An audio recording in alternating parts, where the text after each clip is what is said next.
I brought on Joey Kombat from Combat Arts there in Mississauga, Ontario, Canada. Joey is one of those like veteran martial artists. Has done basically everything over the course of a long martial arts career. Everything from obviously combat sports as an athlete to a coach. Traditional martial arts, of course, self-defense and personal protection training, combatives, and stunt coordinator training, which is pretty cool. Also with him, he is what I call a master learner. Because he really dives into like the processes of learning, and this has been a theme here in the most recent episodes here recently. So we talked about action intake, coupling, this idea about reading and responding to visual cues, obviously pattern recognition, and this like buzzword thing about ecological dynamics training, which I don't know if this term's going to go away or not, but it's something worth discussing. And also we talked about the importance of the responsibility and liability of presenting information on the interwebs and the facey spaces. So we'll see. And yeah, he's got a lot to say. We're definitely going to do a part 2 at some point. So yeah, enjoy the episode. I really enjoyed finally actually sitting down and talking with him because he's got a big brain and he's just a cool dude to hang out with. So yeah, check out his social media stuff. It's in the links below. And speaking of which, make sure to like, subscribe, and do all the things for the podcast or all my other nonsense. So thank you all for being here, and let's enjoy the episode. See ya.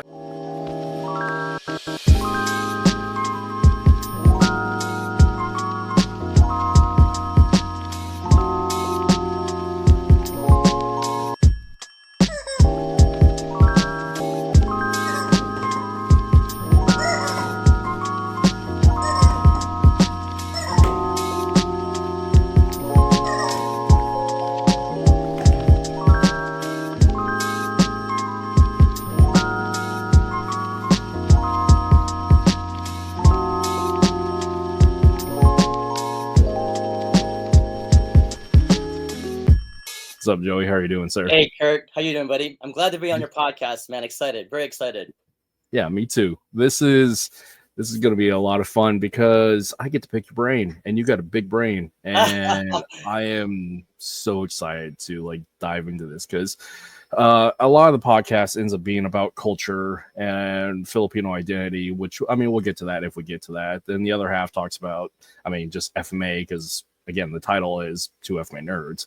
And as a result of that, like when we talk about being a nerd, like I want to dive into the higher learning processes because like we were saying offline, there's a lot of dogma and there's a lot of bullshit. So here we are.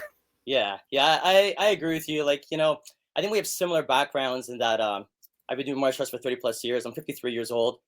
Nice. I still try to put my time in on the mat for the youngins and stuff like that. So I have a background basically of a combination of traditional martial arts, combat sports, like the usual list of boxing, Muay Thai, Brazilian Jiu-Jitsu, Savate, et cetera, et cetera. And then the more progressive martial arts like Jeet Kune Do, Kali, Krav Maga, defensive tactics, et cetera. So like I've been very, very fortunate enough to have a lot of people share their knowledge with me. I own I have a martial arts academy with 3 other business partners.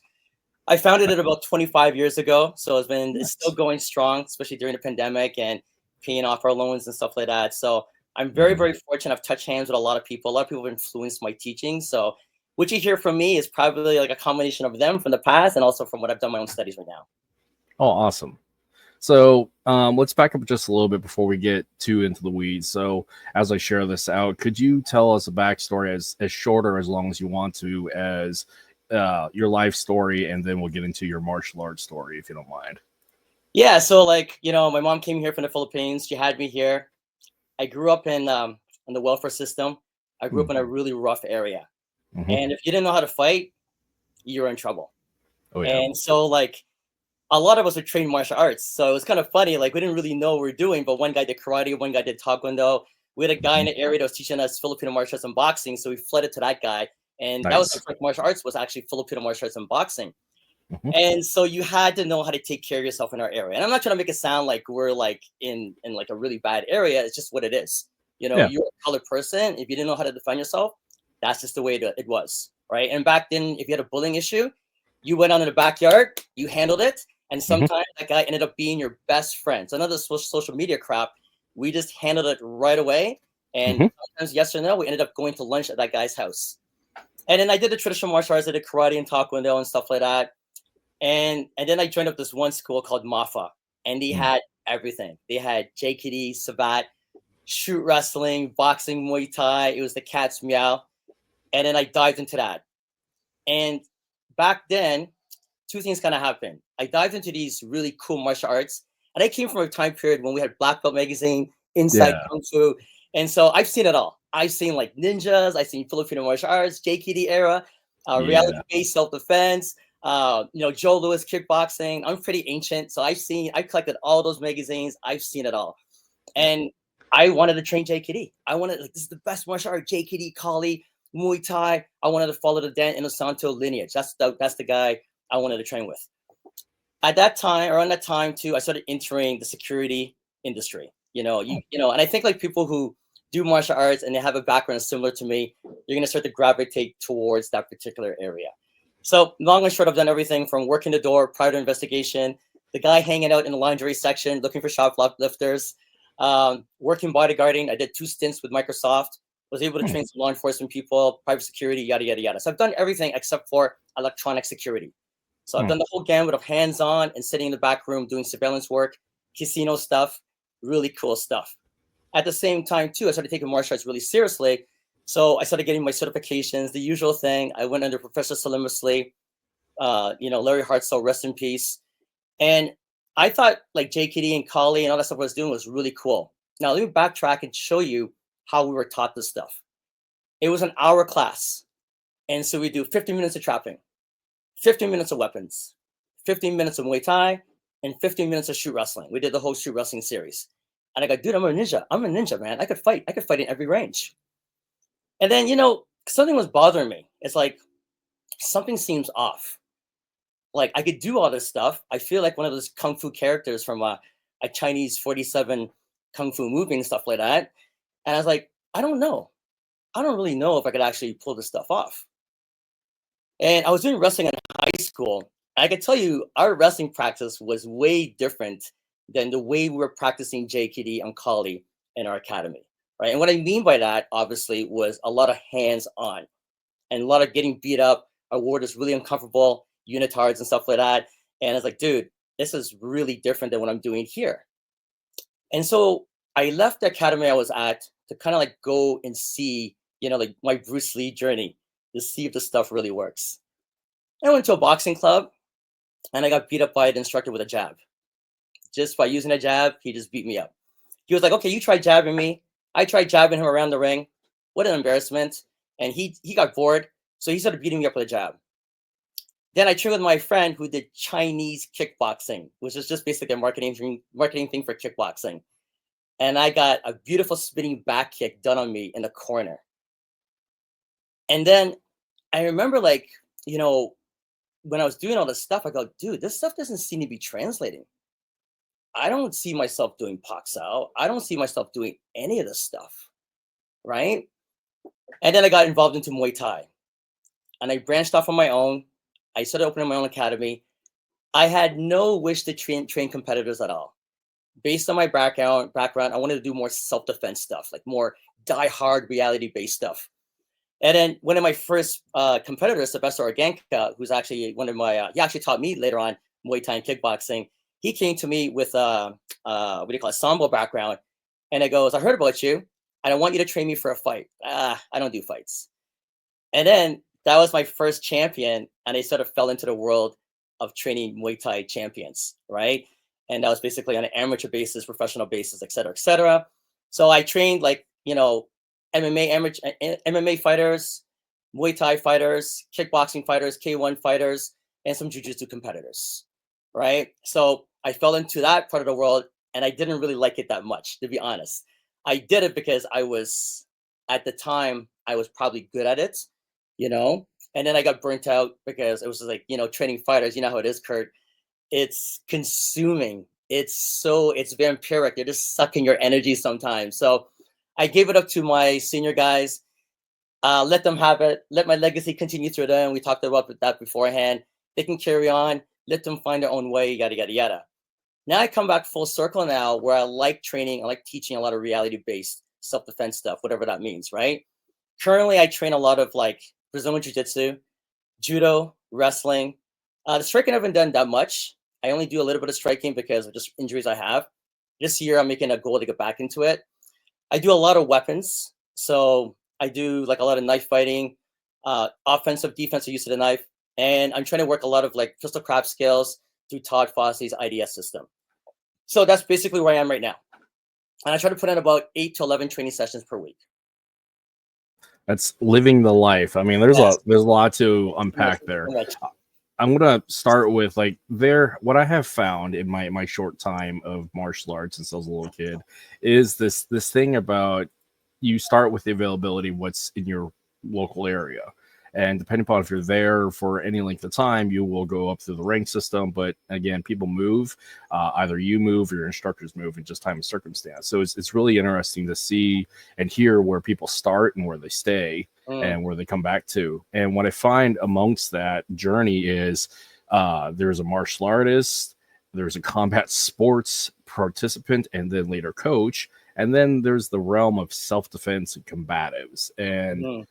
And there's a fourth one in the professional martial arts as a stunt person, which is that's a whole fascinating area to go into in another life with far less but different injuries. That's what the path I would have preferred to go to for that area, because I mean brain damage and everything else in body. But it's interesting where people start with striking or they start with grappling, and depending upon where they go with it, they'll either come to striking afterwards or they'll come to grappling afterwards. And like that's in my case, I'm coming back to grappling after spending 25 years striking. And now that I'm broken and whatnot, it's like I can't take the damage, nor can I jump in the air and do the fun spinning kicky shit. Yeah. So I've grown to appreciate 40-year-old grappling. So yeah, I know how that feels too. And right now, I forgot to mention too, I'm very lucky. I train a stunt team right now. And that's awesome. Yeah, so my stunt guys, they're on Reacher, they're on The Boys, they're on Star Trek. I think this young lady I train right now, she's actually working on the new offshoot of Reacher. I think it's Neegly. So I'm really, really lucky that I get to share my knowledge with them because I can cover different ranges. And so my job is to basically, I look at them as like stunt guys that can fight. So I want to make them fighters because they need to react and they want to have some realism to their scenes because the audience is getting more educated. And it's up to them to embellish it and glamorize it. That's not my department. I'm not young enough to do that kind of stuff.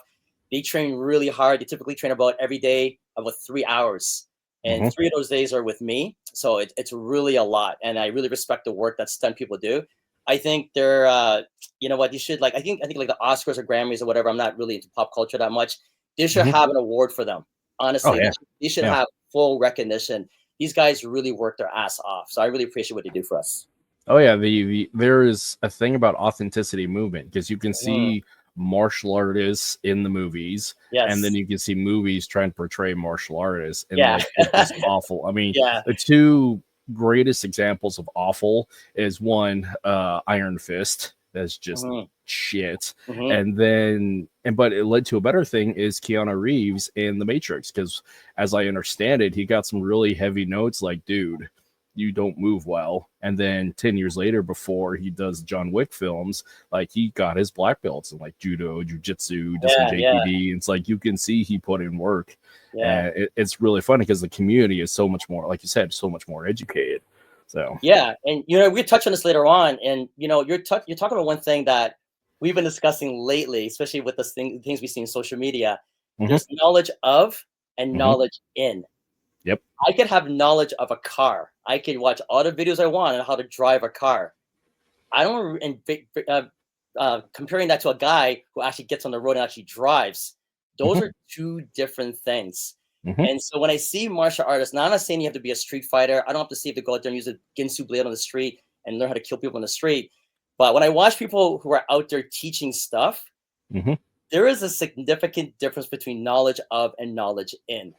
And that is huge. It's not like I'm going to put together Brazilian Jiu-Jitsu and put together knife fighting. I'm going to make my own program. It doesn't really work that way. You're studying grappling right now.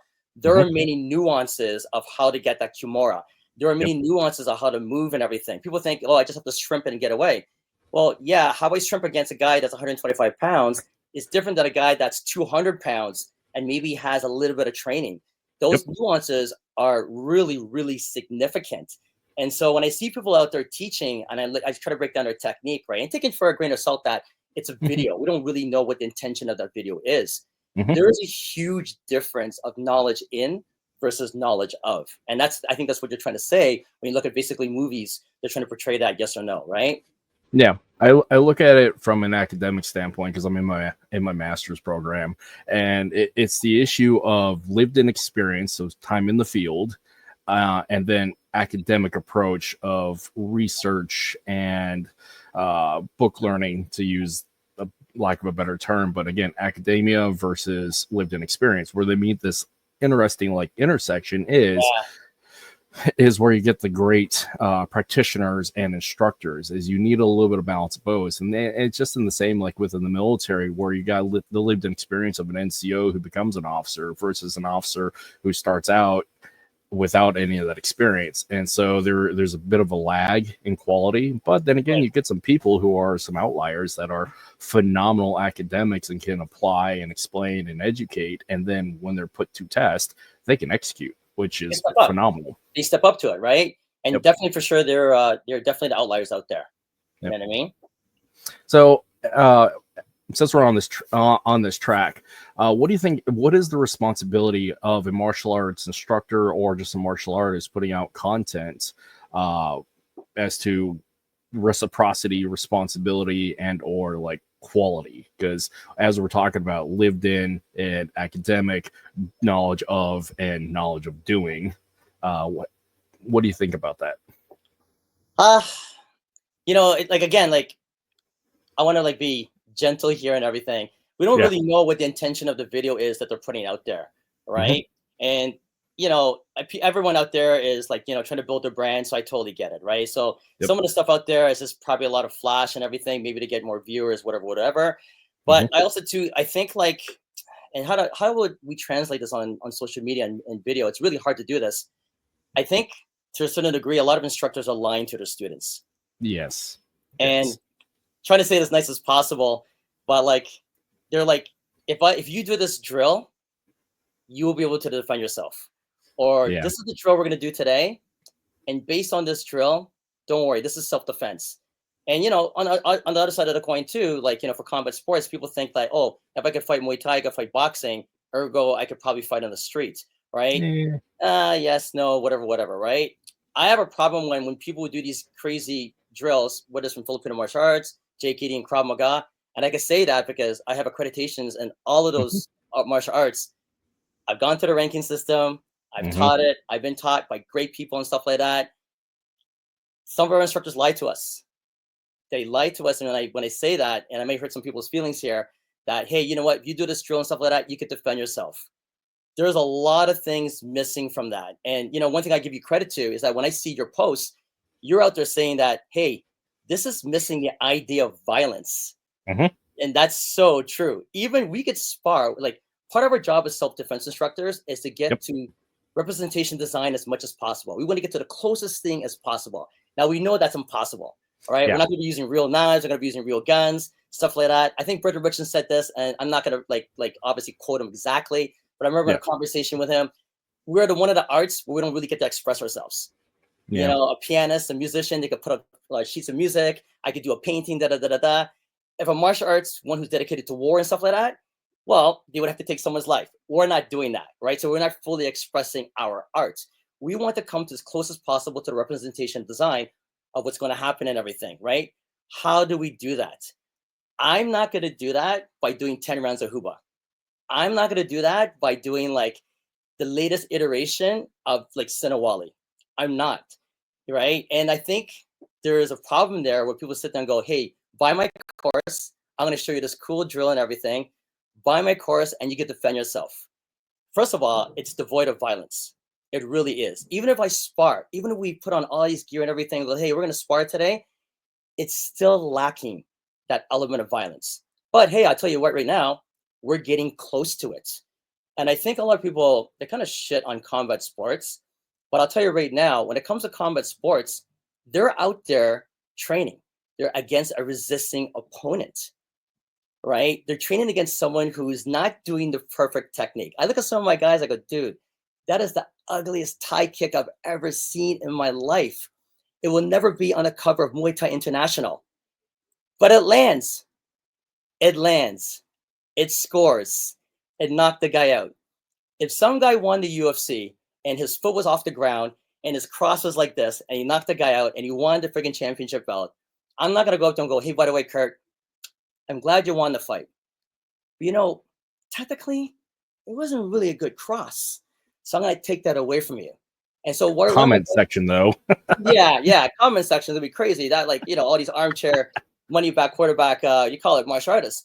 But like what I'm getting to is also too, when these guys show these really cool, nice drills or these scenarios on their social media, I go, look, I'm doing it so nice and clean and stuff like that. Yeah, you know what? Kudos to you. You're making a perfect technique. Perfect technique that looks so good. You and I know that's never gonna happen in a real fight. Ever. Ever. You know, they say that your ugliest technique in the ring, in the ring, is your best performance on the street. And I agree. I looked at myself in self-defense situations and surveillance tapes when I worked the door. I go, dude, I'm a martial artist. I look horrible. I want to like burn my certificates. That looks disgraceful. What the hell am I doing out there? So when I see all these videos and everything, I think the responsibility of instructors, like, listen, you need to have an honest conversation with your audience, right? I get it. You want to make a brand and you want to sell these perfect techniques, these perfect drills, all that kind of stuff. It never ever looks like that. And I know people are think I'm kind of crapping on these drills. Yeah, to a certain degree, I am. I've been through there. I don't know if your audience know what a VHS tape is. I collected every VHS tape and DVD known to mankind of all these drills. You know, 50 steps to Pak Sao, 50 steps to Senawali, da. Didn't make me a better fighter. It didn't. It was actually getting in the ring, getting on the mats, and actually trying to apply this stuff. And I think our instructors have to do a better job in being transparent with the students and letting them know that, hey, by the way, we're missing these elements of violence. These are drills to build arguably any attributes, right? And we're going to discuss that because like there's been a lot of science out there saying now, how much does strength training actually carry over to sports? It isn't actually that much at all. It's more or less for injury prevention, if anything else. So yes, I'm building sensitivity. Well, am I going to be more confident me sitting there doing 10 hours of Huba? Or am I going to be more confident if I actually get in with someone and go, hey, throw a punch at me. Let me see if I can get a read on it. Let me see if I can actually do this technique. And now let me work with you. You're taller than me. Let me see if I can work with you and get a different read. And you're southpaw, or you want to be like Adesanya, you're moving kind of weird. I would rather do that. I would rather do that and like learn to ability to adapt and read versus me doing 10,000 drills. Yep, it's the goal-seeking, results-preferred approach. Because if the goal is the Kimura, if the goal is a roundhouse kick offline, the path to get there can be varied based upon opportunity, intention, positive fight space management, the opportunity of taking the initiative, all those things. And so you can meander to those points, but if the goal is to execute that technique, does it really matter as to what you did to get there? And then some people would say for the perfect path of the great combo and flow locks and etc., they will argue that case like no, but if it worked and it landed, like you said, what's wrong? It did its job. Right. And yeah, so this is Go ahead, Kurt. Sorry. No, and it goes back to this whole misunderstanding because it's a buzzword in our community about ecological dynamic training, versus like goal-seeking, principle-based approach to training and execution of techniques or tactics. So I find it's a buzzword. It's also misunderstood and also misrepresented. Ecological dynamics right now is going to be the newest thing that comes out. I really feel bad for it because like I've been studying ecological dynamics lately. First of all, it's a lot of academia. That's number one. It's not really consumer or user friendly because the words and the terminology is not really easy to grasp. Like I just went through a couple books lately and my brain is hurting me. Secondly, too, I think that people think that ecological dynamics is based only on constraint-based approach. it's only small-sided games or positional sparring or whatever.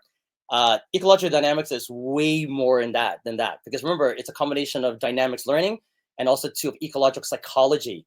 It's a psychology of also learning. And as a combat sports person, that is probably the one realm that all athletes forget about. You get them calling you the night before a fight, coach, I'm nervous. Give me some things that make me feel calmer before the fight. Dude, too late. If you've been working on those soft skills of sports psychology and stuff like that, you're done. Sorry. All right. That should be ingrained in our game every day, those soft skills of sports psychology, right? And I think people forget that is one aspect of ecological dynamics that people don't actually practice. But as being a meathead, I like the physical stuff. So screw that stuff. Let's get on the mat and kill each other and play these small-sided positional games, right? I should backtrack a bit though, Kurt, and before I put my foot in my mouth, which I probably have, is that when I talk about I think there's value in drills, all right? When learning body mechanics, we'll talk about this thing called muscle memory, which there's no such thing. It's called automaticity and everything. I think there's good things about that. Don't get me wrong. And at 53 years old, I'm not going 100 miles per hour all the time.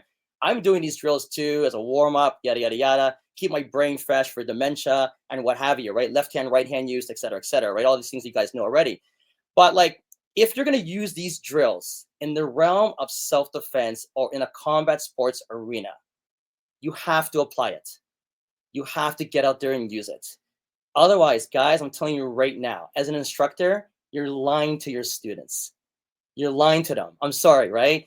I'll give you my Instagram handle later on. You guys can call me up. We can talk about it later on, right?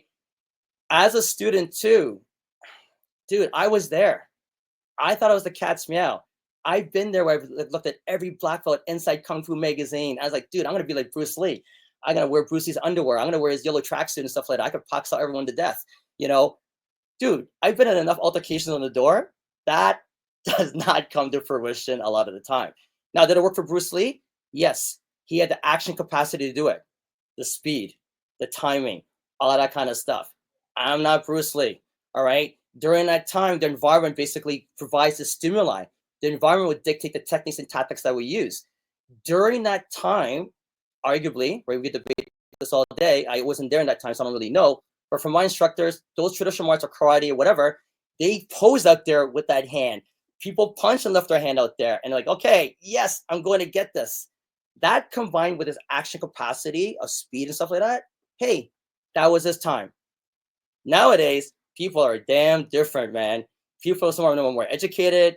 They're in the gym every day. Younger guys, they watch the UFC. They go, I want to try this thing called a guillotine, whatever. A little bit more educated fighters are facing out there. Some of them are armed, multiple attackers. The game has changed significantly. And for us to sit down and go, hey, I'm going to keep doing these drills as they were taught circa 1960s, 1970s. And yeah, there is some elements that are valid to it, for sure. I think a sledgehammer in my toolbox is valid too. I think a ball peen hammer is useful in my toolbox too. I'm not using that all the time though. We need to download the latest app, the latest iteration of what's out there. And that may mean you having to get out there on the mats and actually questioning these drills and go, can I apply it against someone who's going to give me a little bit of resistance? And, I was lucky enough that lately I've been able to train with, oh my God, I'm going to butcher his name, Henry Aikens. He's a 3rd-degree black belt under Hickson Gracie. He comes to our area. I go to a seminar as much as possible. And, we've heard this phrase many times. But, when your uncle says it, it makes all of a sudden it makes sense, right? He says something that we've heard many times. He says the truth is in the experience. Yeah, my God, epiphany. That's amazing. That's actually true. I would modify to say that your truth is in your experience because we can manipulate the experience a little bit, right? So yes, go out there and gain your experience. Am I going to believe that this warrior in the jungle in the Philippines, whatever, running around in a loincloth, had done these drills, and that it worked for him, and ergo it should work for me? No, I'm not going to run around modern day in the mall in a loincloth with a bolo blade and try that out on people unsuspecting on the street, but I am going to get as close as possible to task representation. If that means we're going to put on some gear, we're going to work, I don't know, like some like false, like fake swords with some marker on it, and we're going to be honest with ourselves that when we make a strike, that's probably going to be the end of the fight, then let's do it. Let's go there and actually put these drills to the test. And then you're going to find out what works for you. Now, can you revisit those drills and make those attunements? Yes, you can. You can recalibrate, or you can sit there and go, that drill was garbage. And I wasted my whole life learning that.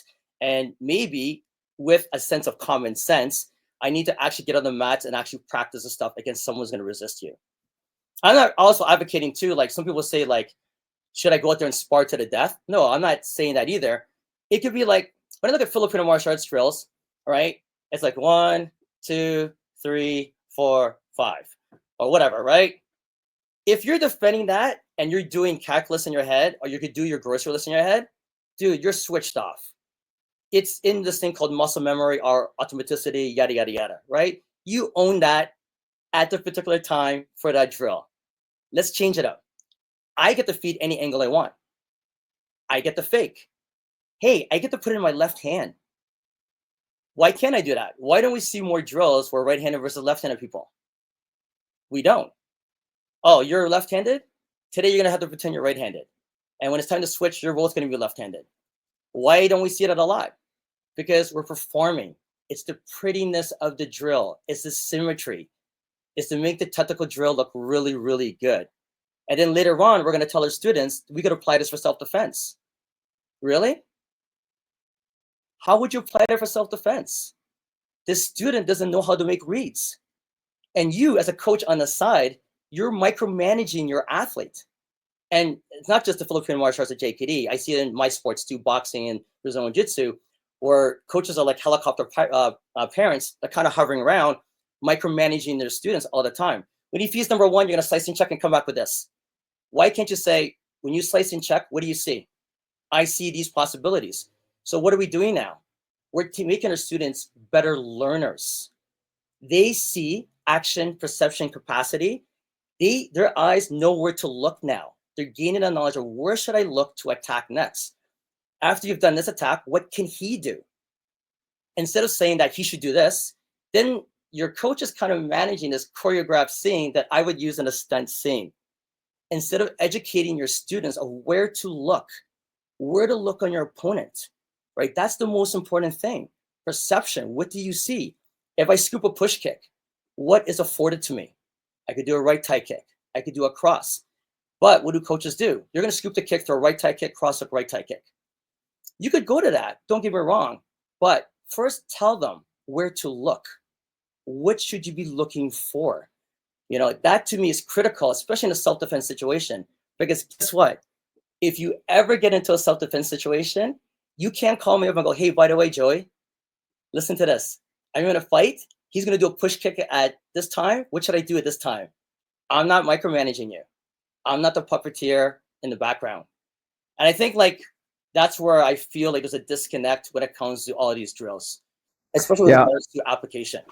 Yeah, I look at it from two paths because, I mean, this is always the lens that I look through is traditionalism and contemporary combat sports. Now, this turns into a conversation about culture, which it also applies to martial arts, is this idea of preservation of culture versus the lived-in culture and then creating something new. That applies to martial arts because you have the curriculum handed down from master to student. And the problem when you run into with a highly structured curriculum is you become a slave to the curriculum without any variance or opportunity to ask questions.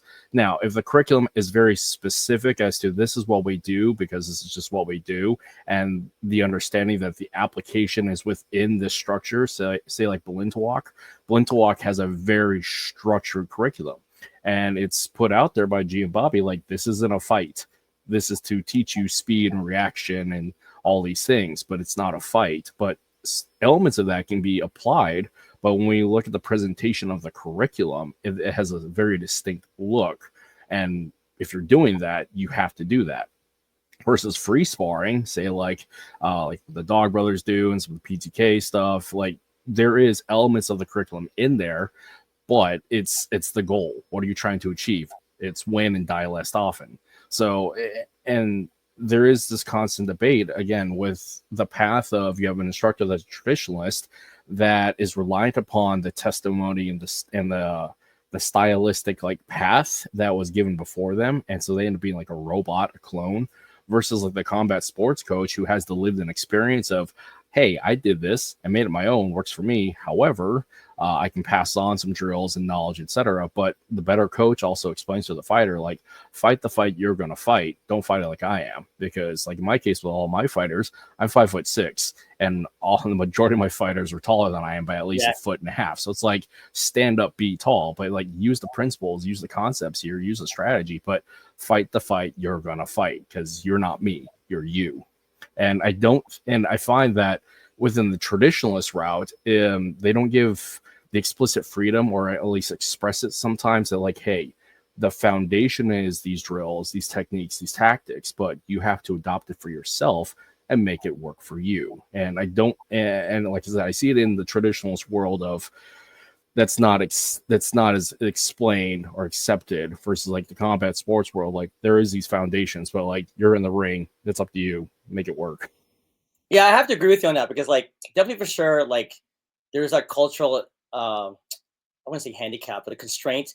And also too, like, you know, there is something about protecting the lineage of the property being passed down, that tribal method. So that totally makes sense to me. And then the other side of the coin too, for those that want to actually learn how to apply this for whatever reason, right? It's your job to do it, you're mandated, whether it's law enforcement, security, or military, or basically for self-defense and stuff like that, or combat sports. You know, there is a lot of onus upon you to sit there and go, how do I actually apply this stuff? And my only issue is that, again, is like, when it comes to instructors trying to say that their particular drills, or these drills, are going to make you able to defend yourself, and without giving all the other information that's out there that's really necessary for you to do it. For example, how do you read attacks? Do you know even how to read attacks? Or like you said, am I just basically a clone that's basically like, you know, following the route instructional drill? All right. For example, like, I also look at Jim Carrey, that video, or, you know, stab me like this. No. You have to stab me like this. All right. And everything has to be perfect for me to do technique ABC. Well, you know what? Maybe technique ABC is shit for this guy, and he has to find out another solution for him.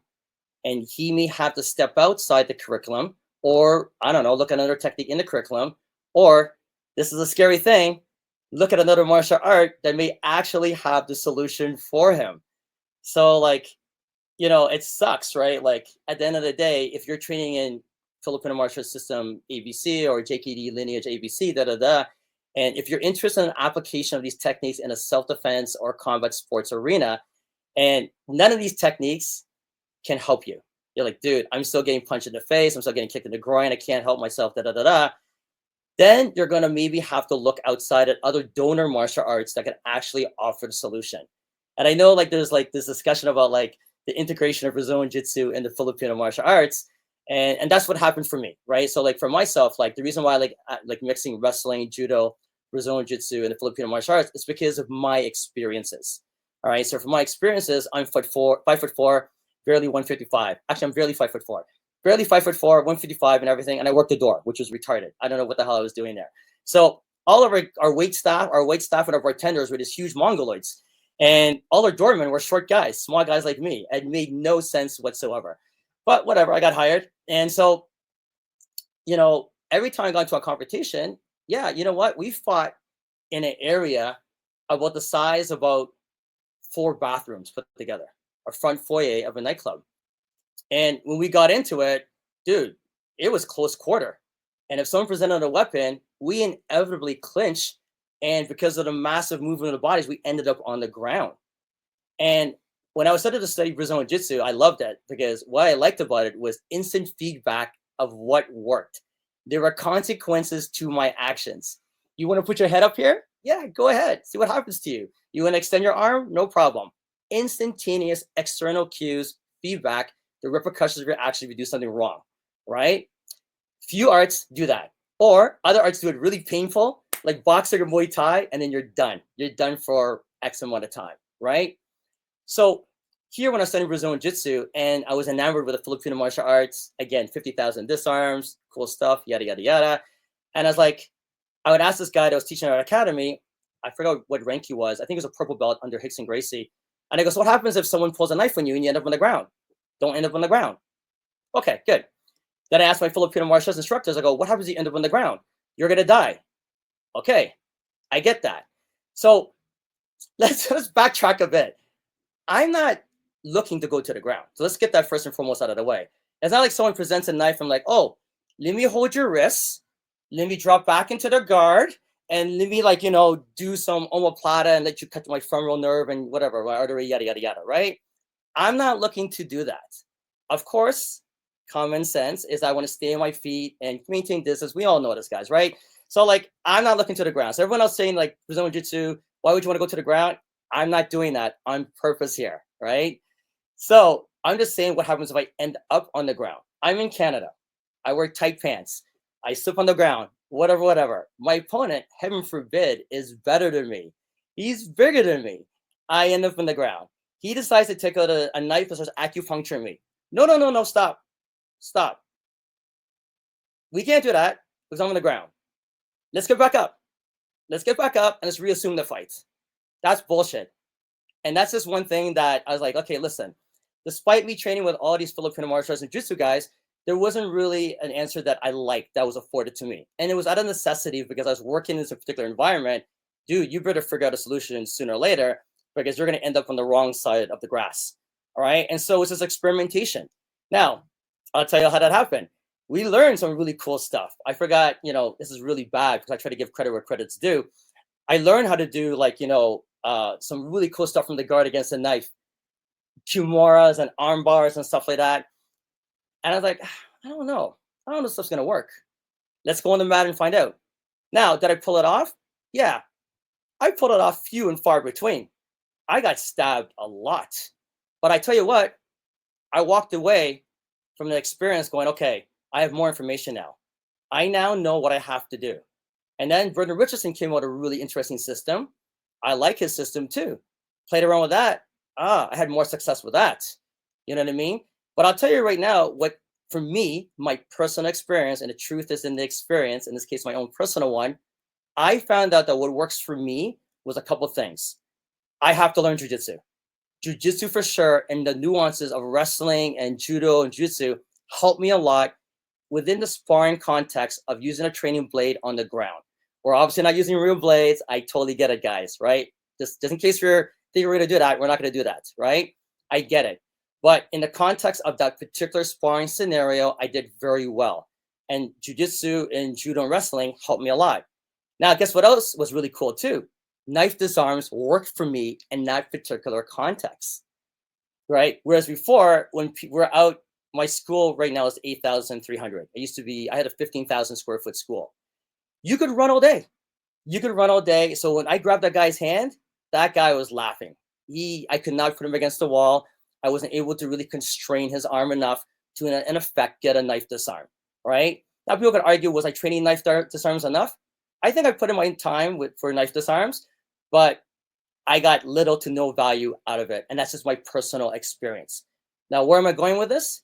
You need to spar it in a controlled manner to see what works for you, right? You need to question if the stuff really works.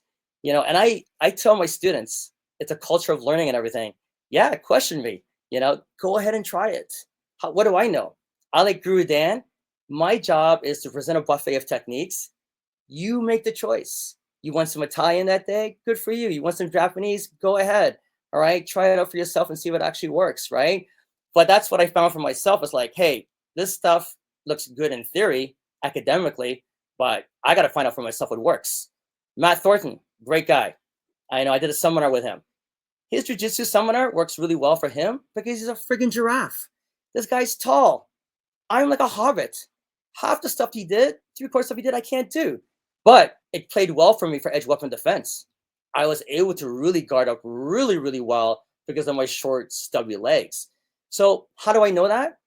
You got to spar it, right? Most of the time, I outworked my opponents, right? My training partners on the mat, and I was able to get these techniques off.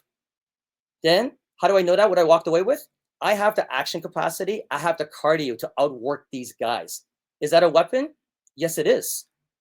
It is a weapon. Conditioning is a weapon But if you've never stressed yourself out, if you've never been in the ring, if you've never tried these techniques against someone who's remotely resisting you, how do you know your action capacity, your ability, your strength, your endurance, your mobility really works? You be like, no, dude, it does not work at all. You need to get your ass back in the gym. You think like ching, ching, ching, ching, ching, scooping all this kind of stuff. You look good, technically looks awesome, all that kind of stuff. Your heart rate is barely going over 80 because you're switched off. You think you're going to translate that into a street fight? No. When some 6-foot mongoloid has a machete or a hammer is coming at your head, good luck. Good luck. All right. I feel like I'm a little bit more confident, because I put myself in these situations and I walk away educated. And I'll tell you right now, I'm more fearful of a blade. I'm more fearful. I'm not just because I trade doesn't mean like, oh, hey, I'm passing out knives on the streets and asking people to attack me. Dude, I'm more fearful of the capacity of what my attacker can do to me. A lot of times I do grappling, I've been like inadvertently cut everywhere. Where's that number one? That number one is coming like this. It's all over the place. Then you compound it with sweat. That's a nightmare. It's a total nightmare.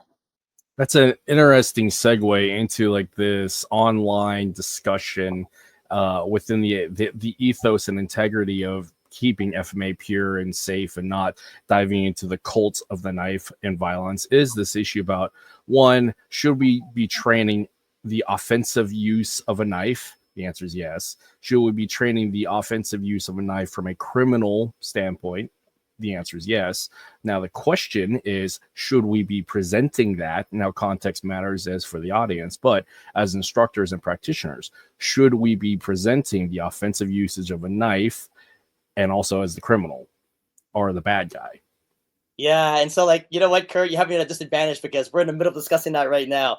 So, Yeah. like, man, I have mixed feelings about it. I really do, because like I train in those so-called prison systems. Mhm. And I train a lot of stuff because, like, for educational purposes, I want to know when it's being used against me. Mhm. I do. I'm a self-defense instructor, and so there's a responsibility for me to understand my enemy as much as possible. Right? I need to know what they're doing out there. I have mixed feelings about people presenting that material to the public out there. I really do. Like on social media, I know, like, remember Paladin Press? Are you around that time? Yes. Oh man, dude, I love Paladin Press. You guys probably don't know, man. Too bad for you guys. Paladin Press was amazing back then. And It's all right here. yeah, oh yeah, we got to talk afterwards. But I love Paladin Press and stuff like that. And like, man, some of the stuff they published out there was pretty scary stuff. Oh yeah. So, freedom of speech and kind of stuff like that. I'm sure you can speak more of this than I do as an American. Is this information accessible out there? Yeah, someone else is dropping it out there. All right. Do I want to be that person that's presenting the information out there? I have mixed feelings about that. And like, like intuitively right now, where I stand in life, the answer is no. Right. I still have to have that internal dialogue with myself a little bit more. I do train in it. I do study it. I do think there's a use for it. Right. I'm uncomfortable right now with it being presented out there in public. I've seen a lot of arguments though saying that, hey, it's out there anyway, so why don't I just add gasoline to it or add fuel to it, right? I don't know. I just still feel a little bit off about it, right? Definitely revisit me. Hope you have me in a podcast again, and I'll have like some more thought about it. But I have been putting some thinking about it. I do train with Mark Medeiros about it in the Piper system. I do like it a lot. I think there's a lot of value into learning that system, from learning how to counter it or to identify when it's being done to you. Having people have readily access to it, I'm kind of like mixed about it. And I do understand that it is out there right now. I do. That's fair, because I kind of sit on the fence with it as well, but I do put it out there. But my workarounds on it is, one, when I put the pre-verbal qualifier in the context of the write-up, is look at the other guy. See what they're doing. It's not about me being offensive. It's seeing like their path to protection and demonstrating like the dogma that we have within whatever space of self-defense, FMA, etc., and showing that it does or it doesn't work, or we don't know. So that's one workaround that I have. And then the other one is, I look at the dynamic as an American. It's like we have so much out there about our tactics, means, and methods of firearms and tactical training. So like there's this weird dynamic of knife training versus firearms. Yeah, it's more yeah. readily acceptable about firearms. Well, the fact is firearms are just as and or more lethal than Yeah, a yeah. knife Yep. because of its range and capability. So it's just like, I don't know. You know what, like when you put it like that, I have to say I like the way you present it, because like, you know, I look at like I like Brendan Richardson. He posts a lot of reality-based videos. I look at Blade Craft. He do the same thing, stuff like that. You know, it wouldn't take much for one person to kind of like reverse engineer what that person was doing, right? When I was taking my Krav Maga training stuff, like it was interesting. They would show us how people would train, how they would actually train to get close to officers and close that gap and present a weapon into them, et cetera, et cetera. I think there's tons of value into that. You know, Yep. I just haven't had the space to sit there and go, are there consequences to my actions when I put it out there? I gotta think more about it, you know. Yeah. But I do like the way you present it. And I do appreciate it, and I think I would put that into my consideration, to be honest.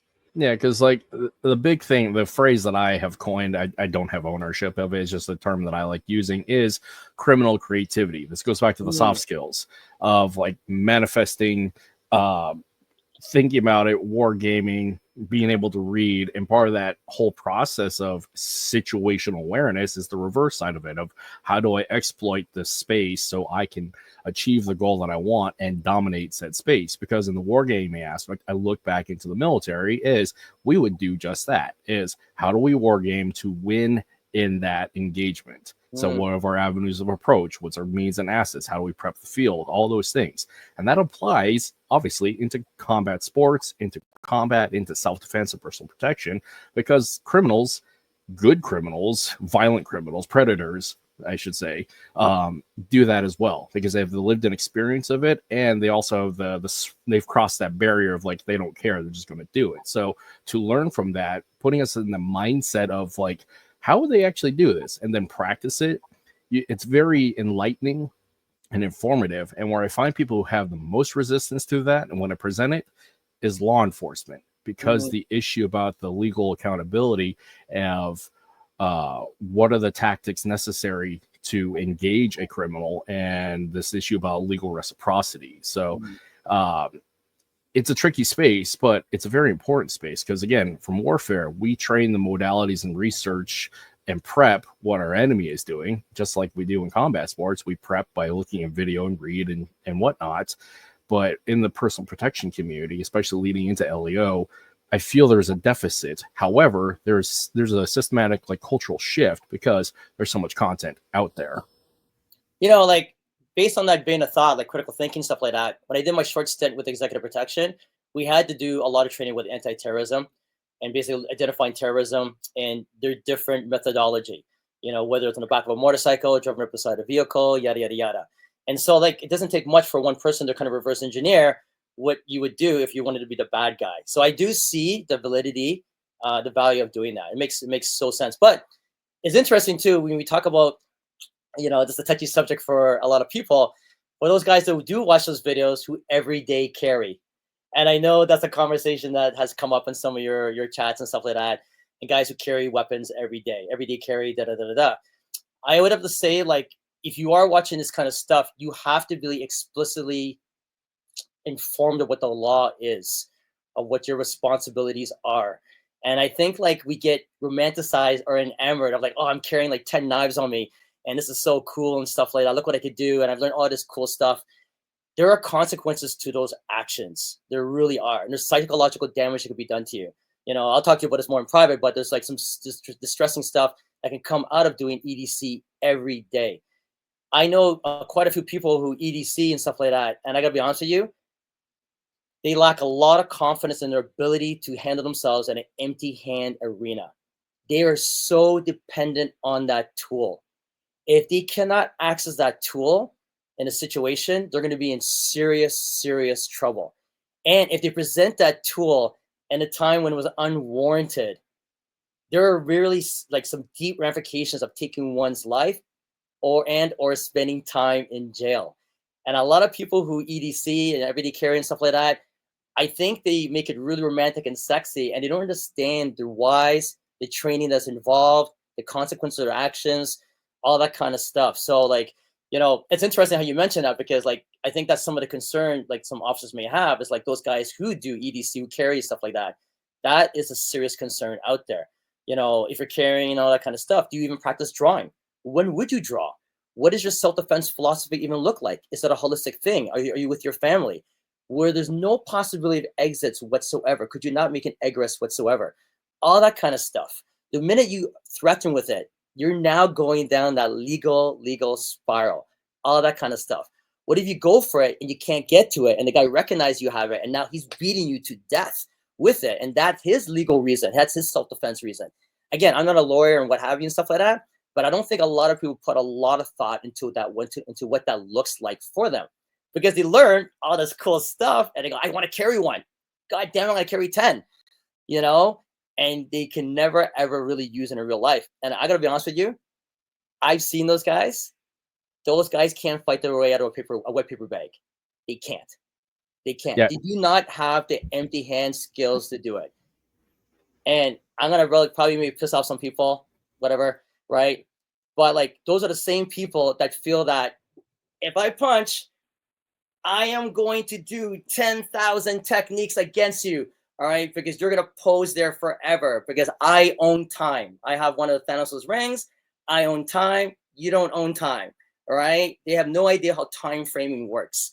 All right. It doesn't work like that. And I understand the drill and yada, yada, yada, but they don't understand it. They may not understand that I can't do this 5-step technique against a punch. And that's the problem I have. You're lying to your students sometimes. You're saying, like, let's use a self-defense technique. Where? What aspect of that is self-defense? Show me. Show me. They don't even know how to read the punch. I would put that guy in the ring against an amateur boxer. Read his punches. See what happened. Do all your parry and your gunting and your sumgog techniques and stuff like that. Let's see what happens. Do it against a boxer. They lack the ability to read these techniques because they're disconnected. They're decomposed training. They're devoid of any speed, any kind of timing, any idea of distance, emotion. Like, you know, Kurt, you've been in the ring.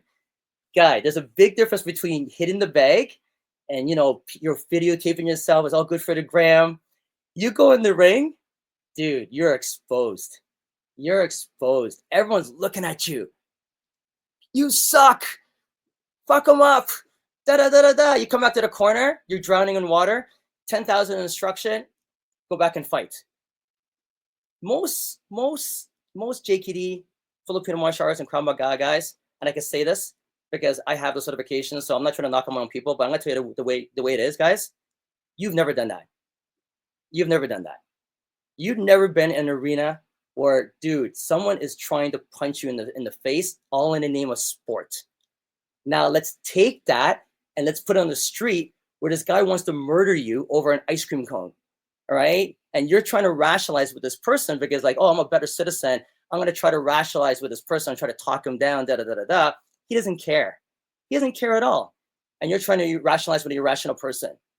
Now let's see your artwork. Let's put it to the test. I would have rather put it to the test way beforehand and walked away with some experience. I go, wow, maybe I need to spend time with a boxer. Maybe I am totally faithful to my martial art, which is no problem. I know tons of guys who, whatever, I don't agree with their art. I don't like their art. That's my problem, right? It's my personal taste. But they're ninjas. Dude, man, I had a top window come in and beat up some of my guys. He teaches the national team for like going on to the Olympics. He's amazing. Guy pulls it off. He looks amazing. It suits him. He made that art work for him. But I'll tell you right now, he's in there sparring with our boxers or Muay Thai guys. He's collecting data and he's walking away with what works for him and the adjustments he has to make.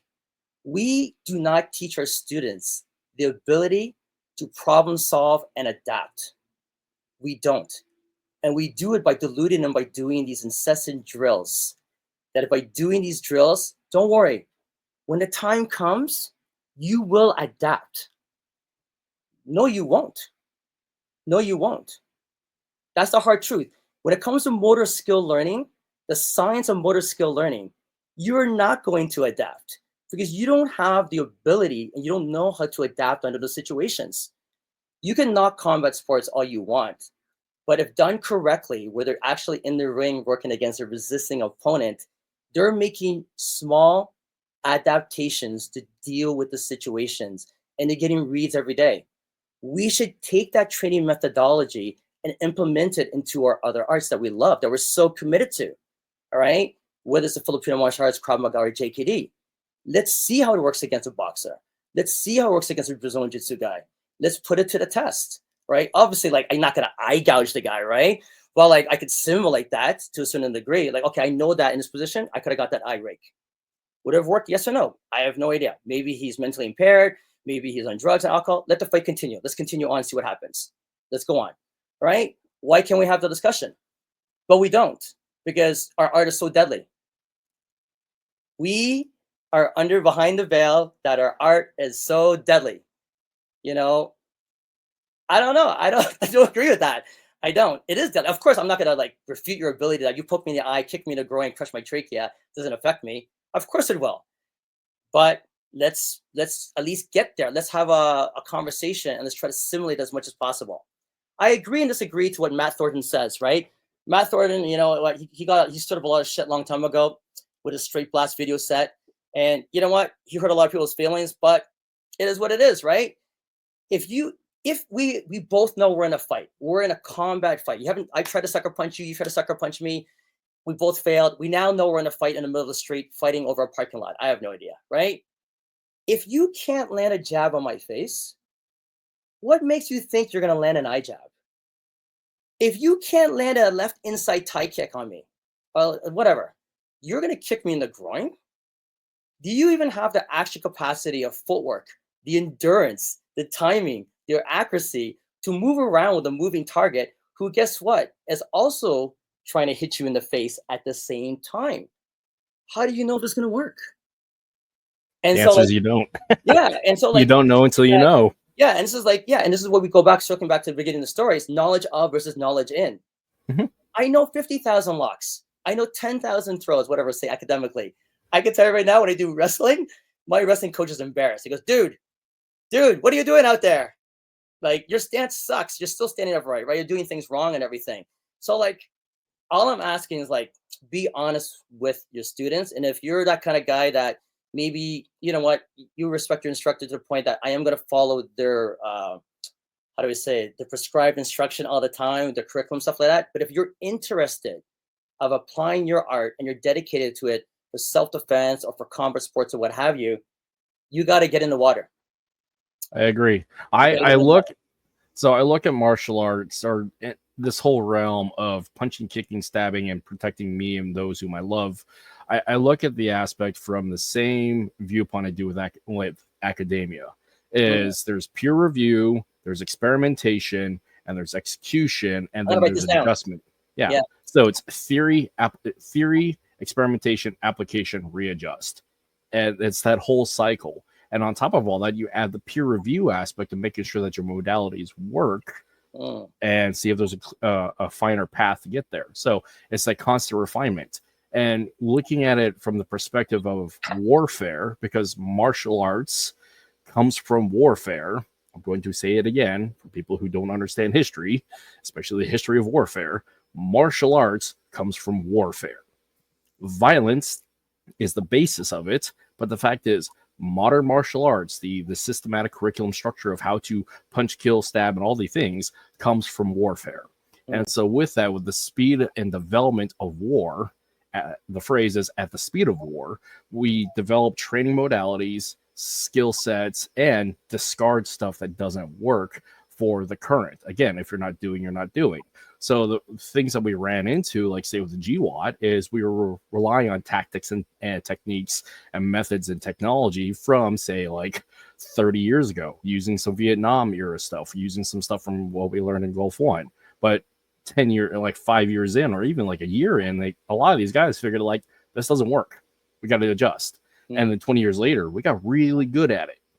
Now the problem we run into is the U.S. military and our partner forces got really good at a specific thing, fighting a specific enemy. And now when we're dealing with like peer, near peer, not to get political, but again, warfare relates to combat sports and self-defense. When we're dealing with a new adversary, like a near peer adversary, we run into this risk of, well, we focus so much on attention on this.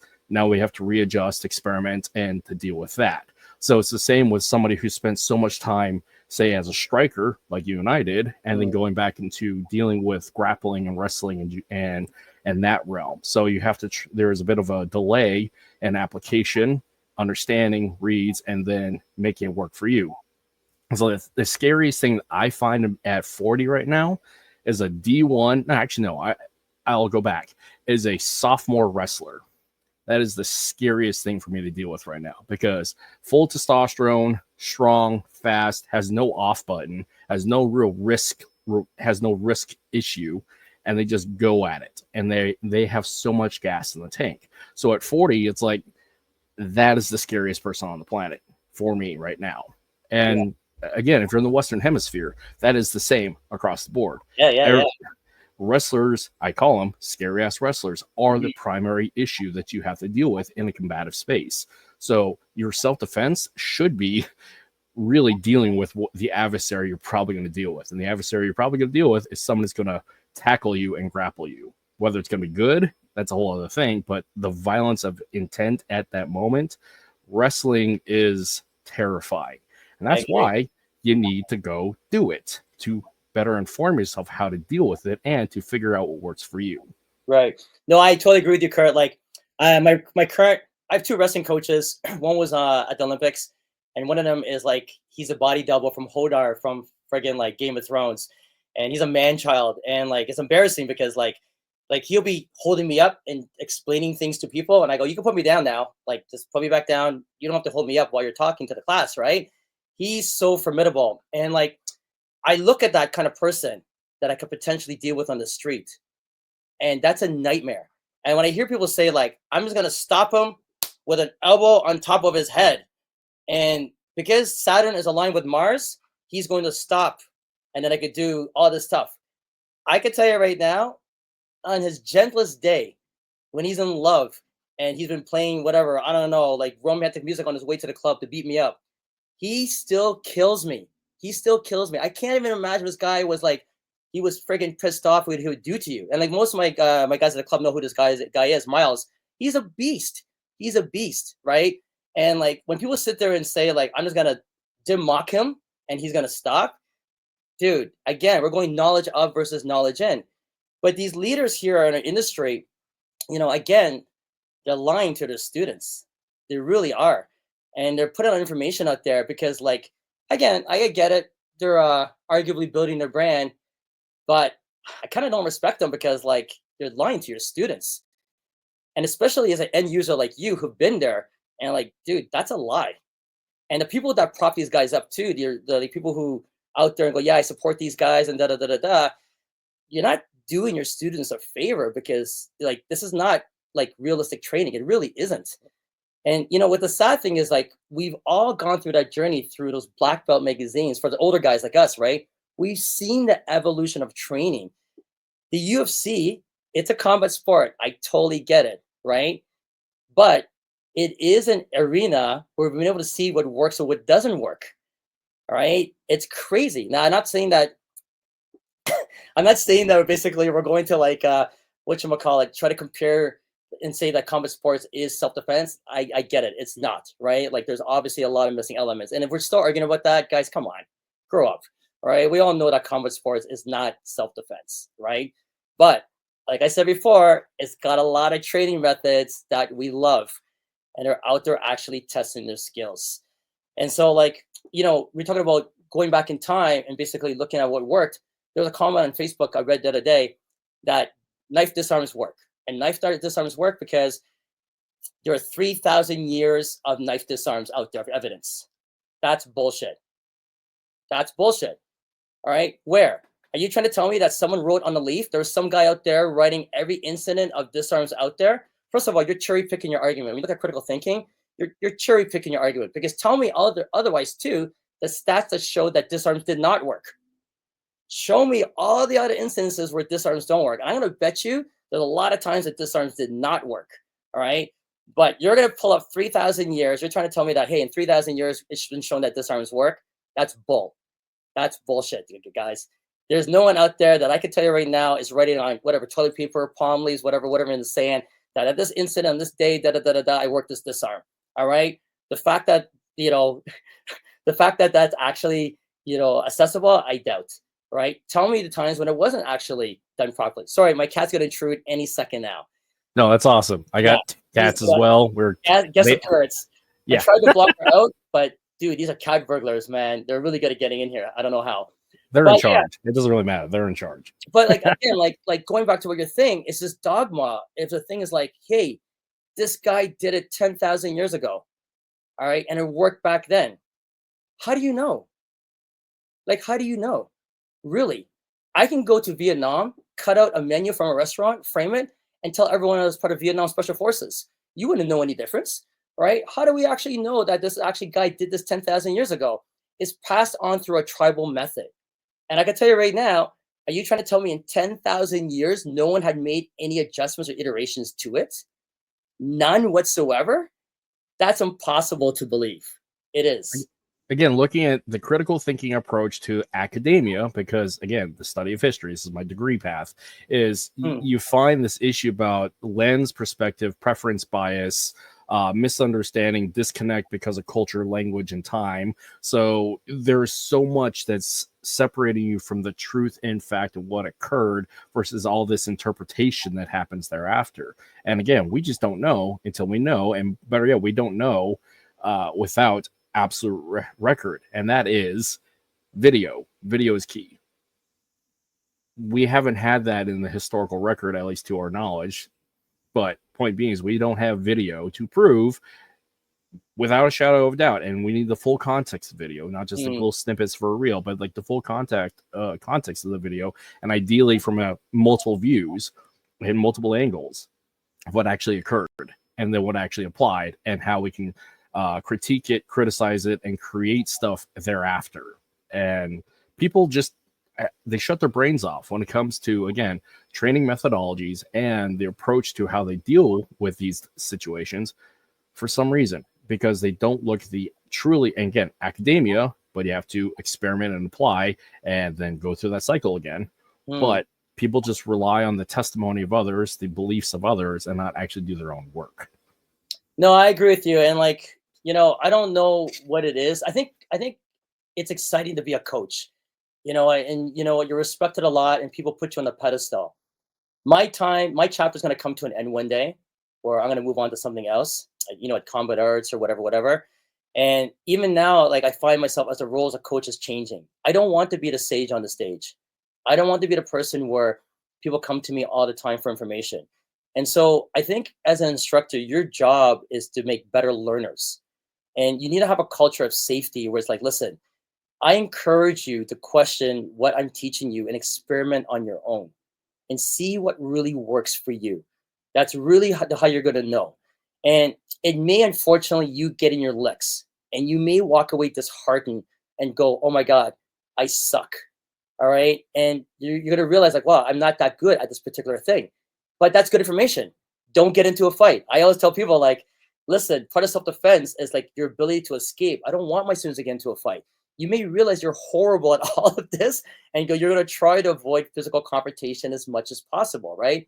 Self-defense is actually kind of like a last-minute thing. I think like a lot of instructors like being the one, the go-to guy where everyone comes to for the information. There's like something that feels good, like I'm the all-powerful one. I know everything. I don't like that.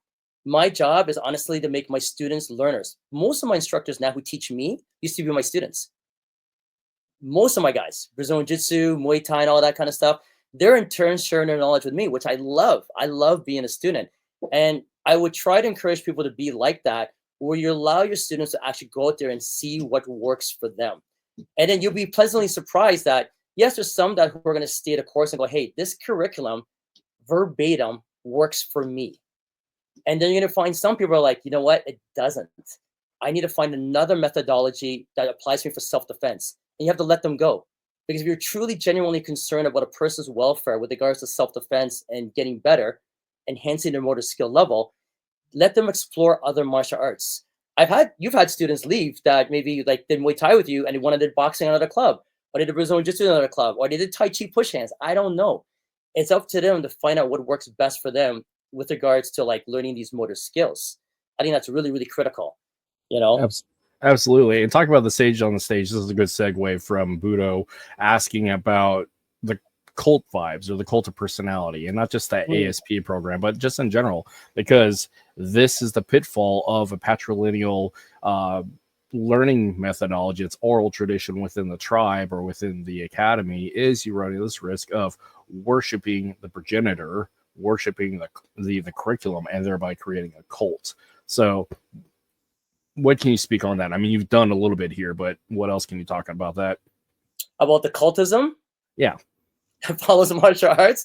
Yeah. Oh, man. Like, to be honest, like, I think it's too late for people who are already in the system.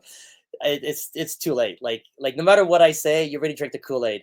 I'm going to talk to the people who are going to start taking up any martial art.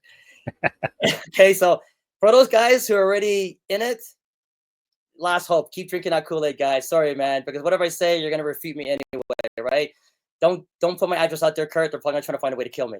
But for those other guys here who may be a little bit more open-minded or open to debate, or get into martial arts, I would sit down and have a discussion with your instructor.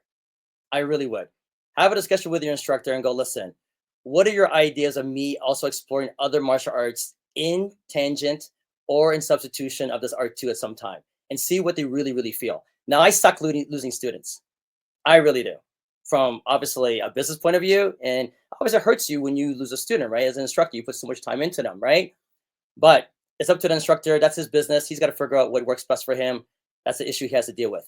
But as a new student getting into the martial arts, be crystal clear of what you're getting to the martial arts for. All right? Are you doing it for the culture? Are you doing it to be part of a group? Are you doing it for just to learn martial arts because I just want to learn the art? Are you learning for self-defense? Are you learning it to get into the ring one day? Then you need to honestly question the training that's being presented to you. And again, that may mean that you're going to have to spend some time getting some sparring in. Now, you should do that under the guidance of your instructor, of course. You know what I mean? I'm not saying that you should have these backyard MMA fights. I'm not suggesting that whatsoever. All right. But for those guys that, are getting to the martial arts, I think this is a good opportunity to have that conversation. Is what is your why? Why are you actually going to train in the martial arts for?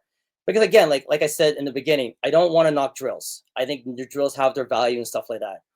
My issue is with those guys who are actually trying to apply it in the realm of self-defense and in fighting, right? You need to sooner or later get into the water. You can only swim on dry land so much. Everyone knows that phrase, right? So for those guys in the cult, basically, like, you're lost. I'm sorry. But I think, like, you know what? I would, like, have a little bit of thought, like, can I really defend myself? Like, really, like, do one day of sparring. Even instead of like doing the 1 to 5 drill, whatever it is, have a guy mix it up on you. And you're going to be surprised. You're going to be like, dude, where's my transfer of skills? Where's my ability to recall this information? Where's my ability to adapt? All that kind of stuff. You'll be pleasantly surprised what comes out of that training session. That's what I would recommend for cultism.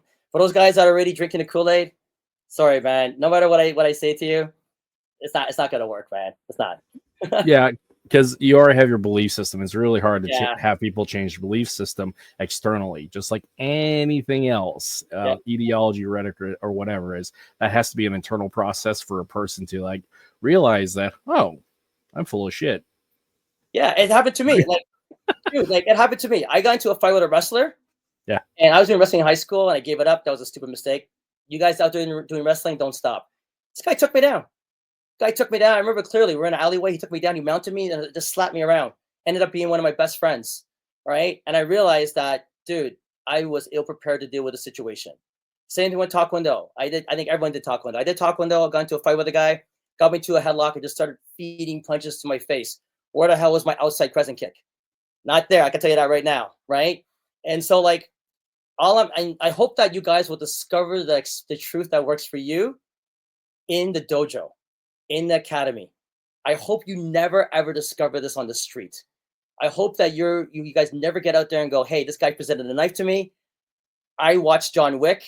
I could disarm this stuff, yada, yada, yada, yada. And dude, that's going to end bad for you. I hope, like, the opportunity to see if this stuff works for you comes within the safety of your environment. Because I think some guys find out the rude way, and it's bad for them. and it damages them really, really bad. There are a lot of people, you know, Kurt, you've been in some violence, you've been in the ring, maybe been in some violent situations. As a man, there are psychological effects to you when some other man beats you down. And I hope that you guys do experience that within the safety, the culture of your dojo, not on the street out there. Now, on the street, you can kind of get up and lie to other people like, oh, you should send in the other guy. But you will live with that lie for the rest of your life. You know, you lie to yourself and you lie to everyone else out there, you know? And so, like, I think, like, going back full circle again, it comes back to, like, instructors being truthful. I really, really do. But, like, maybe, like, when we look at their value system, they just don't have it within their realm. They don't have the capacity to be truthful or to be honest with the students. Maybe they're all about making money. I don't know their intentions, and I don't want to speak for those other parties, right? I do chuckle a bit when I see these videos and I go, dude, that's bullshit. And if you're trying to, like, and I'm just being polite, I'm just being Canadian by not saying anything.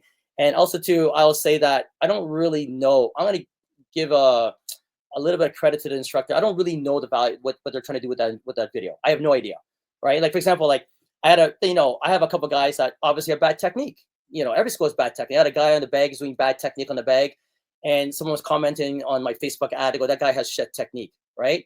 And I go, yeah, you're right, he does. But that's not what he's here for. He's here to develop his social skills and to be in the presence of other people. So we're going to meet him where he's at. You know, self-defense, I'd probably advocate he runs. He becomes a track athlete and he works on his running skills and tries to run away. You know, so, like, you need to kind of meet them where they're at. But as instructors, when you're dealing within the realm of self-defense, you got to be honest with your students, man. You need to look in the mirror and go, listen, am I lying to my students? I'm teaching all these great sensitivity drills and Junsao and whatever, Tansao and Biosao and all this kind of stuff. And it's great for the art. Don't get me wrong, right? I get it, right? And keeping students in your school because of our curriculum. You know, I get that too, right? I own a martial arts school. I'm going to, hey, guess what? To get to your next level, to get to your green belt, you got to learn these other 5 drills. You know what I mean? The next 6 iterations of Heaven 6. And yes, when you learn these drills, you can defend yourself. That's a lie. That's a lie. Be honest, people. Tell it the way it is. We're doing this for the culture. We're doing this for left hand, right orientation, their general physical preparedness skills, whatever. Is there carry over to self-defense? Yes, there is carry over to self-defense techniques. All right. But self-defense, like, you know, Kurt, is beyond just gross motor skills. If you look at ecological dynamics, it is the whole psychology of it too. And a lot of people forget that. Why are you carrying a knife in the first place? Why? You know, this is a deeper conversation you need to have with yourself. Do you really lack that much confidence that you have to carry a blade? Would you not first and foremost want to make yourself a weapon? What's going on here? And these are uncomfortable conversations, especially as a man, you need to have with yourself. You know, these are really deep conversations. And you know how it is, Kurt, like, when it comes to violence, like, you men are supposed to know how to fight, right? And I know, like, but if they don't do it, they don't know. Yeah, exactly. And so, like, and I don't want to get into, like, male female stuff here, right, guys? Like, I know I think that females can fight too. I'm not saying that at all, guys. And I think, like, we do a disservice to females, in my honest opinion. We're the only species on this planet that teaches females to be nice. Every other species out there does not do that. They hunt, they kill. We do a disservice to our females. That's just where I stand on it, right? So I don't want to get into that battle of male versus females and stuff like that. I can get into the history about that, dealing with Western. Yeah. But that's another podcast. Yeah, exactly. I hope you have me back if I don't, like, kill your enemies. I mean, your audience too much.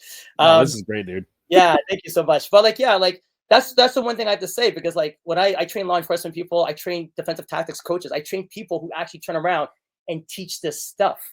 You know, that's my responsibility, right? And so, like, for example, I don't want to mention their names because of obviously privatization and stuff like that, privacy. I had these 2 people in my class, these 2 females that were taking my class. They're not part of my school anymore. And they're not that good. And they've been there for quite a while. And they want to get on a job. And they're smaller than me, right? I'm barely 5'4". I'm barely 155 on a good day, you know, if I don't use the bathroom. And they're smaller than me. And they're like, dude, you're so hard on us. Wait, if I talk with you, you're so tough on us. I go, damn right I'm tough on you. I'm so tough on you because you want to become a police officer. You have a responsibility to the community to protect them. You have a responsibility to your teammates. You bring a tool to every confrontation. You bring a weapon every time. Damn right I'm hard on you. And you're probably going to get hired. You know why? Because for out of whatever political reasons out there, right? And I'm not going to say females are not capable of doing that job. I think they are, right? So I don't want to get into that. But these two individuals definitely needed more training. And they were saying I was too hard on them. No. As a coach, my job is to be clear with you. If I wouldn't put you into the ring to fight, why would I actually think that I'd put you out in the street with a tool? Where you're going to protect the community and yourself, your liability to the community, yourself, and other people out there. And as a self-defense, and if you're in the realm of self-defense and law enforcement trainer, or whatever you want to call yourself, right? You owe it to the people around you to be honest. And going back to being relevant, we had an off the books conversation, stuff like that. If you don't feel like you're relevant anymore, then you owe it to yourself to upgrade your training as an instructor. You have to be on the mats. As an instructor, I'm not saying you have to be a six-pack and have tattoos all over your face and stuff like that and carry 10 knives wherever you go, but you have to be on the mats yourself and prove the stuff if it's valuable yourself. This way you have knowledge in versus knowledge of. And that's what I find a lot of instructors discount that. Some instructors go, I've done a lot of Brazilian Jiu-Jitsu, I know what's all about, and now I think it sucks versus a knife, da-da-da-da-da. Yeah, let's be honest. If I had a knife and you didn't have a knife, I would hope that I would win. That's just logical, right? But to think that you're Filipino martial arts, we're talking about here intellectual honesty. We're talking about professional responsibility as instructors, because it's really weird in anywhere else in the world that there is, especially in a professional setting, that there is professional standards of accountability for what you produce out there for liability reasons, because you have to be up to the current standard academically, legally, all these things to be a professional in your field. However, that's not the case with martial arts, and it's weird. Part of that is there's no major governing body out there to determine what is actually valid, what's bullshit, and what's up to the community standards, because it's a free market and there's no universal, like you said, oversight community when it comes to martial arts and self-defense, etc. And honestly, I don't know if we really need that or want that, but it is an interesting circumstance of this issue about accredited sources of information that are held to a universal standard, or at least a governing body. Sorry about that. My cat unplugged my damn computer. People out there, if you want to know what hell is, get a cat. Get a cat. I have a dog two, and I have a cat. Yeah. I have two cats. I'm cat sitting and I have a dog. So sorry about that, guys. You know, that just shows you how cats can lead to an unpredictable world. Sorry, what did I miss, Kurt? So I was talking about this interesting dynamic or just weird circumstance about, and this has come up several times, about there is no, in any other professional field out there, whether it's medical, athletics, I mean, I'll just stay with athletics. There's typically a governing body of determining whether it's valid, whether it's bullshit, whether it's accountable for responsibility and liability, but martial arts doesn't have that. No. Now, I don't know if we need, and this has been in the discussion as well, of do we need a governing body to be the major oversight about quality control, liability, etc., because of the issues about free markets. But if we're going to be teaching this stuff, there has to be some sort of accountability even within our, I guess, our space of instruction, our own federation, our organization, to make sure we're up to standards. Because martial arts, the intention of this is dealing with violence, whether from a civilian response to it or a profession of arms. So there has to be some sort of accountability and accreditation, but there isn't. And there is often the discussion that there shouldn't be. So it's a weird dynamic. It is, like, you know, to your point, we do have, like, I don't know how it is. You're in Alaska, right? Yep. I was there for like 15 years ago for a fight. Oh, nice. Yeah. Like first female champion, first female MMA fighter. I was on AFC probably. Yeah. I've been there twice for nice. Alaska. Yeah, it's nice. We have governing bodies here. We have boxing commission, we have Muay Thai commission, kickboxing, grappling, etc., etc. We don't have anything obviously for self-defense. We have obviously defensive tactics courses which try to govern us. We have PPCT management systems. I have like my ASV. I had PPCT a long time ago. I don't know. Like, I have mixed feelings about that, because like it'd be really interesting to see what the criteria is, to see that one can teach self-defense. So like, for example, like I like Tony Blauer. You know, Tony Blauer for True Fendo and stuff like that. And that's what shows you like my old school stuff, man. And so I met Tony Blauer, like him, I've done his course and stuff like that, really cool stuff. He doesn't really have any accreditations. You know, he kind of just made it up, right? And like, look how much value he's done to the self-defense law enforcement industry. Like that spear arguably has come from other people, but we'll say the spear for now, right? That spear has been shown to be really, really like interesting. His outfit, his version of the Red Man or Fist outfit is really, really cool. His idea of sports psychology, really relevant stuff. So here we have someone that, I don't know what his martial arts background, but I can tell you right now, does he have any like academia accreditation or does he have any, I have no idea. All right. So would we discount him? I have no idea. And then you and I know people who have proper paperwork and they suck. Paper tigers. Yeah. Paper tiger. They're horrible. And like going back to the cult and everything, like, you know, people sit there and say like, oh, he's got all this paperwork from X amount of coaches. You know what? Until I touch hands with him or I have to see what he's teaching, that doesn't mean anything to me. I think in the same vein of thought too, like we look at social media. I was looking at a social media conversation with two experts in our Filipino martial arts world. And it's disheartening. These are grown men. These are grown men talking about, I have X amount of followers and you're mad because I blew up from this amount of followers to this followers. And I go, dude, you guys are grown men. You guys are like, dude, you guys are like arguing like how many Valentine's cards you guys got on February 14th. It's so lame. It really is, right? I get like you're building a brand, but it's kind of pathetic. And then even so, the people in the comment section are kind of like, oh, I'm going to follow so-and-so, but he's got X amount of followers. Okay. You're part and parcel of the problem with the world. Sorry, that's it. Like, you know what I mean? I'm going to say it as it is. You don't have any moment to stop and think for yourself of critical thinking. Just because this person is like, they have like X amount of followers, like how are they more credited than this person? You have no idea. And that's why at the other side of the coin, I try to be benevolent to see what their material looks like and not to pass judgment because I don't know what their intention is, right? Again, if some people are shitting on other martial arts just to make their own martial art look better, I think that's kind of pathetic, to be honest. It really is. And again, that shows to me that they're not as educated. And it's a sadness because these people are arguably leaders in our industry and people look up to them. And they have a platform where they speak to many people. And, you know, these people, like, you know, I go to my doctor and, you know, I trust them to a certain point to give me relevant information. I always get second and third opinions. If I'm going to a martial artist that, you know, I'm just talking about the layman out there. The layman out there going to a guy to go, oh, this guy's got 500,000 followers. Let's follow this guy. And yes, what he says is gospel. So it must be true. All his videos and everything. Dude, no. Please, before you drink the Kool-Aid, go out there and try it yourself. And I think for me, and I've had this, I'm very lucky. I've been able to like try this martial arts against other people. And that's, like I told you, I left my school to get punched in the head by a boxer, do try Brazilian Jiu-Jitsu, all this kind of stuff. And I realized that JKD, the way I was practicing it and the way I understood it was not the cat's meow. I sucked. I totally sucked.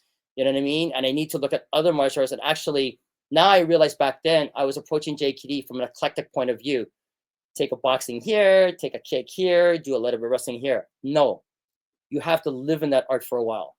You have to understand the nuances, all right? You have to spend some time in Japan, live like a Japanese person, yada, yada, yada, before you can speak of the Japanese culture, all right? You can't just pick up a book in a library and go, hey, I understand the Japanese culture. It doesn't work that way, right? Same thing with these martial arts. You have to live it for a little bit. Then you can go back and go, how can I integrate this into your own style of JKD? You have to revisit that Japanese whatever culture again, and then come back with more information. So I think like when people shit on other martial arts, dude, it just shows a disservice to them as a martial artist, like a representation. And also too, it kind of shows that you lack that information. You really do. And I look at it as the principle of earn the draw.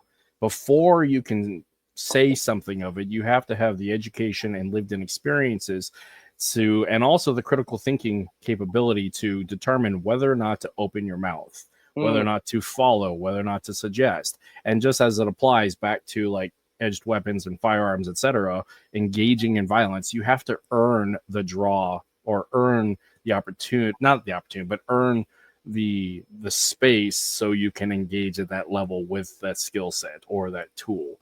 And people, they just look at a lot of stuff that's out there and say, oh yeah, because they have done their work, the people I watch, but we don't really know actually if they have, because you could be somebody who's just highly entertaining and highly scripted and it looks cool, present good information, but do we really know they actually put time in the ring, time in the mat, time in the field? We don't know.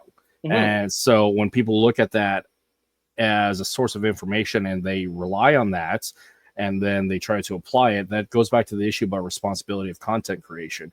Neither side has earned the draw, whether it is to one, take in the information and to apply it in real life, because that's messy and scary, and just in the same with earning the draw of getting to the weapon, utilizing the tool, and engaging in violence.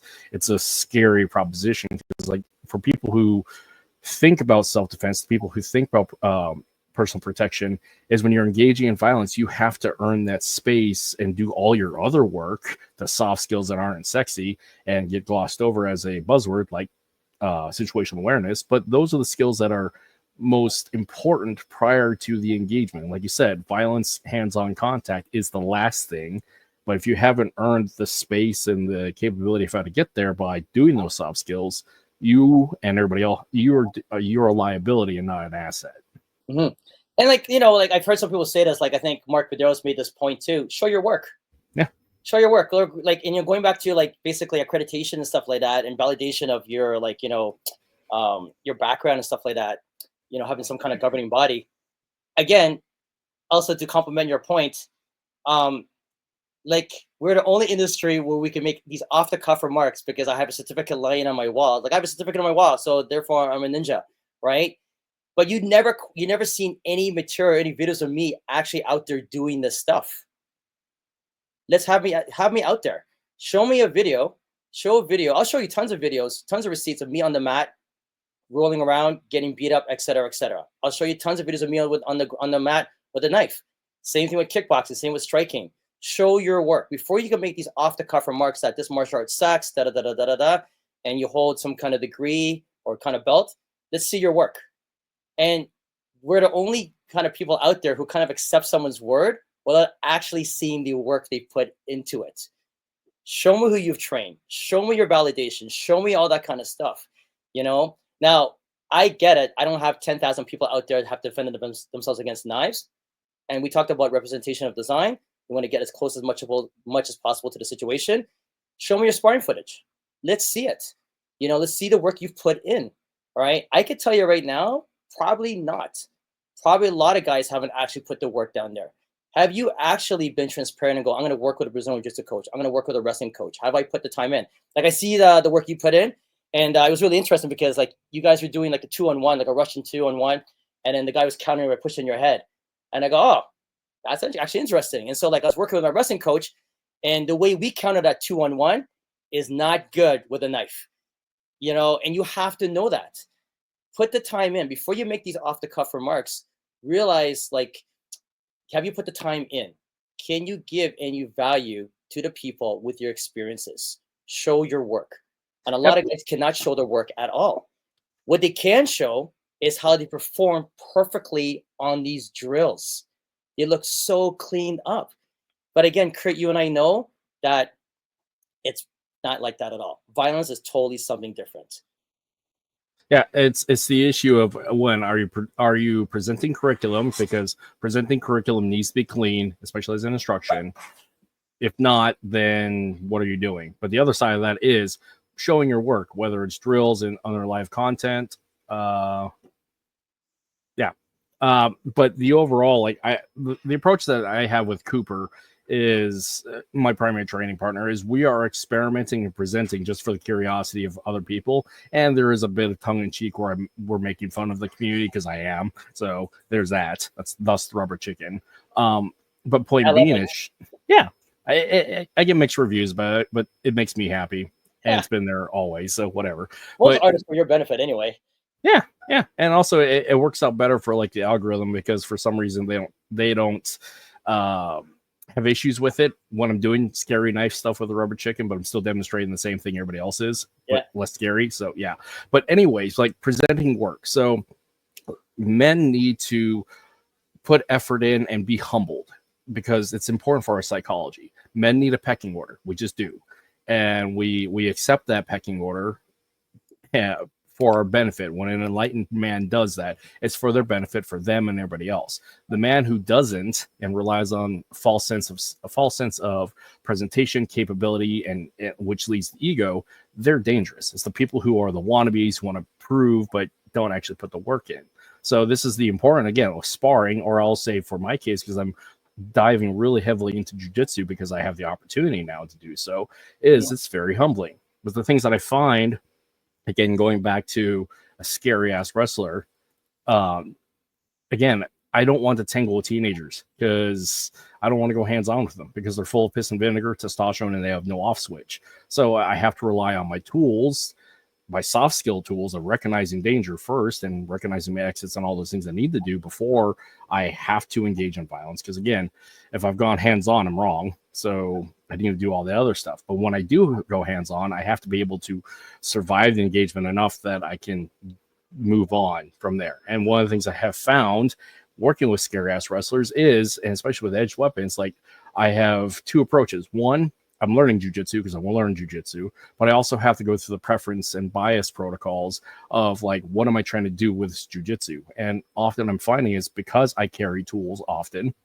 for my own reasons, is I'm trying to prefer to get to access to said tools to capitalize them. But if I haven't done my work ahead of time, I have not earned the draw. I've not earned the opportunity to pull that tool in such a manner that it is an asset to me and those around me, or it becomes a liability. And this is where putting in the work all the time is really important. And as I'm finding, as everybody else who does their own work, it's super messy and the fail rate is super high because the environment is so dynamic and it's chaos in a bottle. You can't put chaos in a bottle. No, and I think, like, you know what, you're touching a couple good points. First of all, I compliment you on the fact that you're doing Brazilian Jiu-Jitsu after so many years, right? It's really challenging and it's humbling as a man to, like, you know, put himself in that position, and like you're getting beat on other people and you're getting submitted. Like it can be really demoralizing, to be honest, right? I get to do it now. It's not that I have to. I get to do it. That's the why cycle of like, I'm doing it. Yes. So there's 2 points there I'd like to comment on. So it's good that you know why you're doing Brazilian Jiu-Jitsu.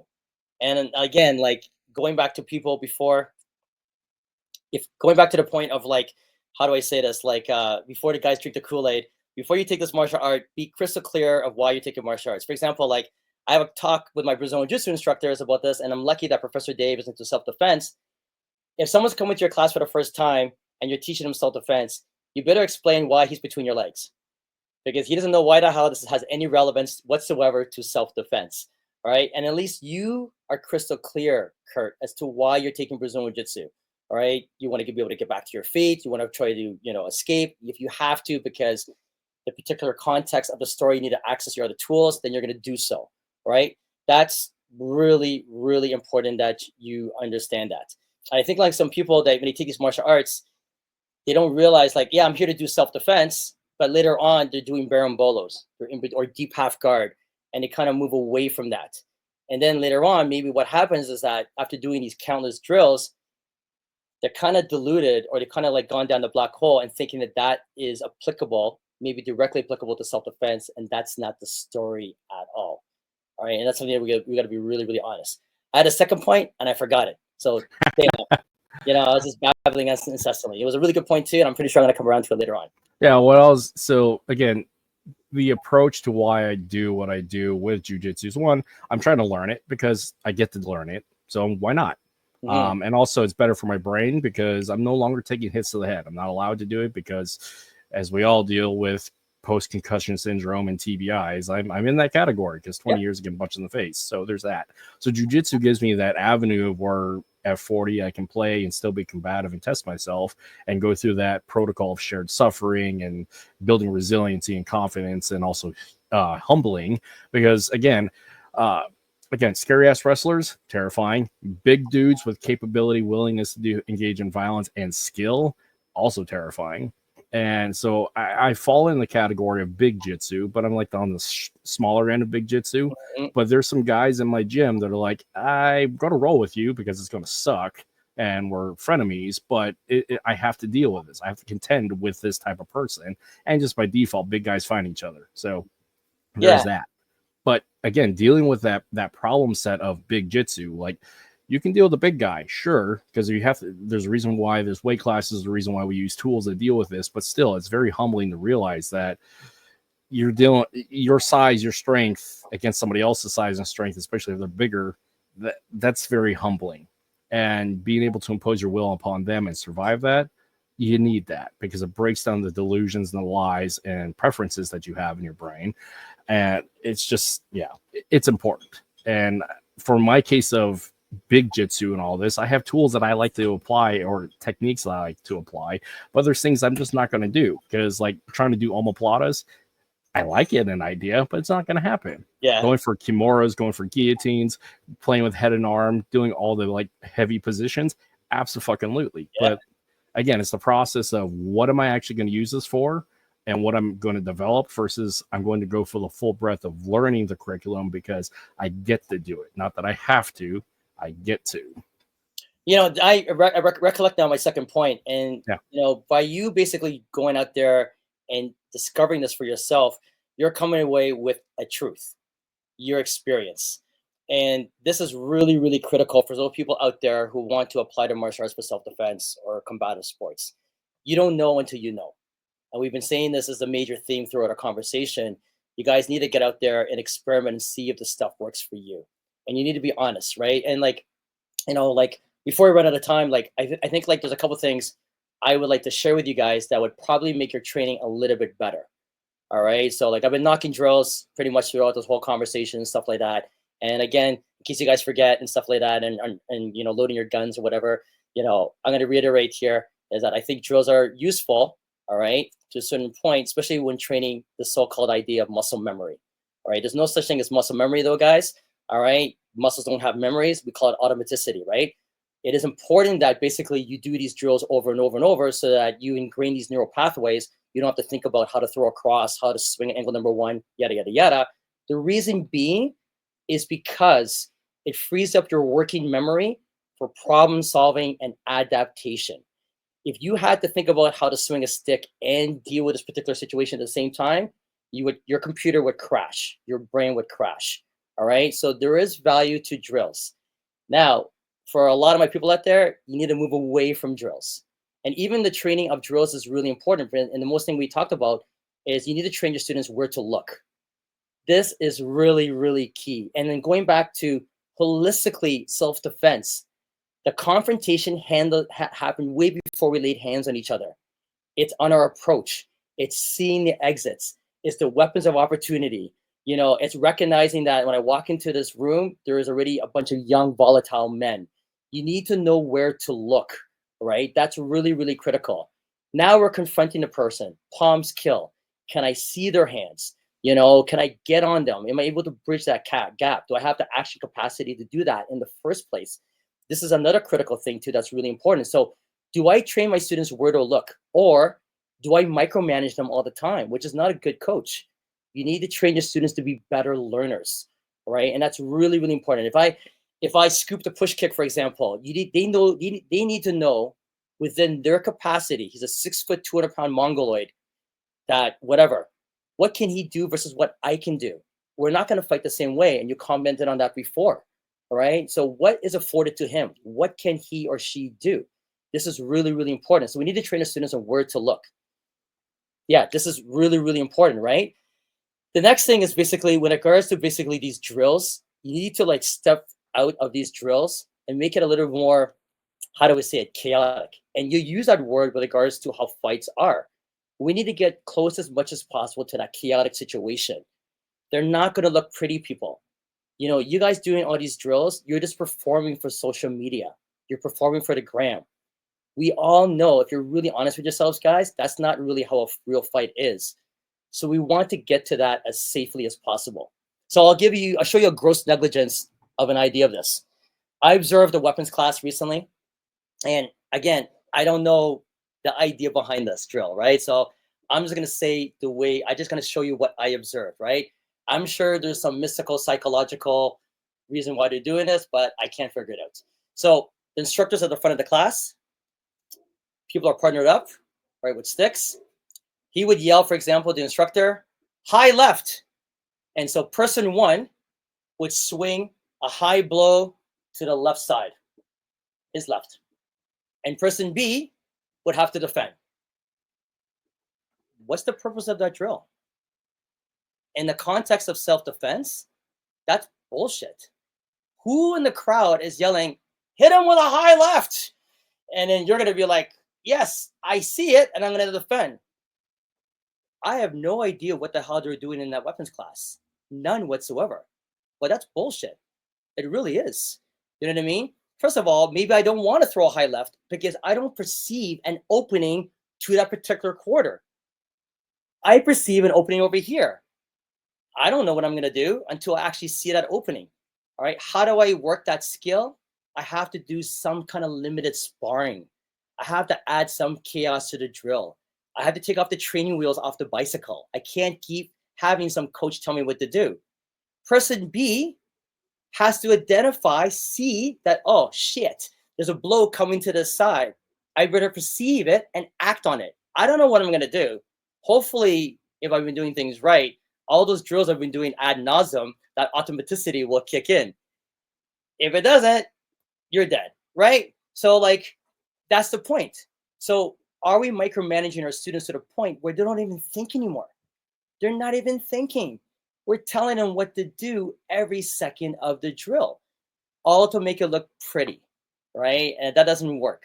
So how can we make the drills a little bit more sophisticated so students have the ability to read? Can you read those angles of attack? It's not going to be a perfect angle, number one. It may look like this. It may look like that. It may look like over here. I don't know, all right? But I have to be able to read that, and I have to be able to adapt, all right? What if we change the drill by allowing him to be left-handed? Now let's test the student's ability of transferability of skill, and also too, are they able to adapt to the given situation? Because in real life, that's how it is in a fight. You have to adapt. That's the way it is, right? And like when you look at skill, some people say, oh, that guy's really skillful. What is he skillful at?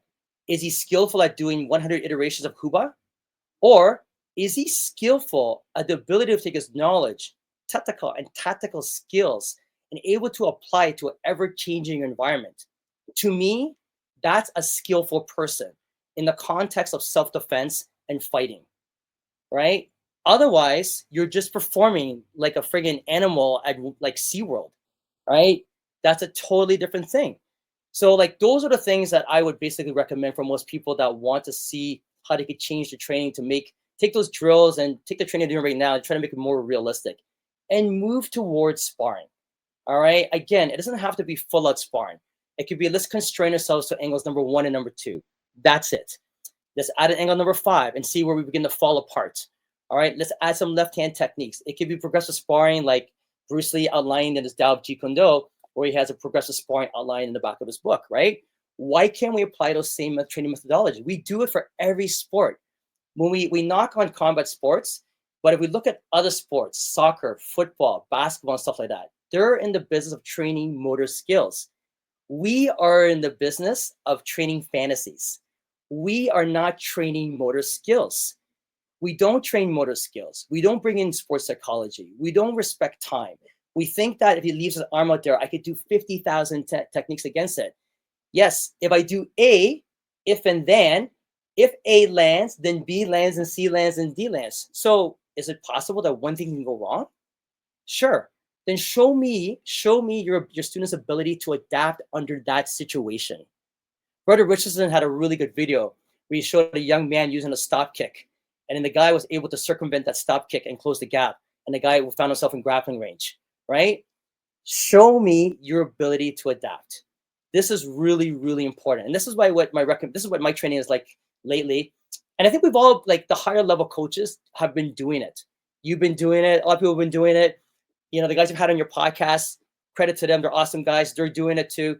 But like now there's science actually to back it up. And it falls, for me, from my research, it falls under the umbrella of ecological dynamics. It's going to be the latest catchphrase and stuff like that. But I think people like, you got to do your work, guys. Like, you know what I mean? You can't be like, just like going there on ChatGPT and going, give me the Cole's notes on friggin' ecological dynamics. It doesn't work that way, guys. You got to put the work into it. Ecological dynamics is not just constraint-led games. It's not small-sided games.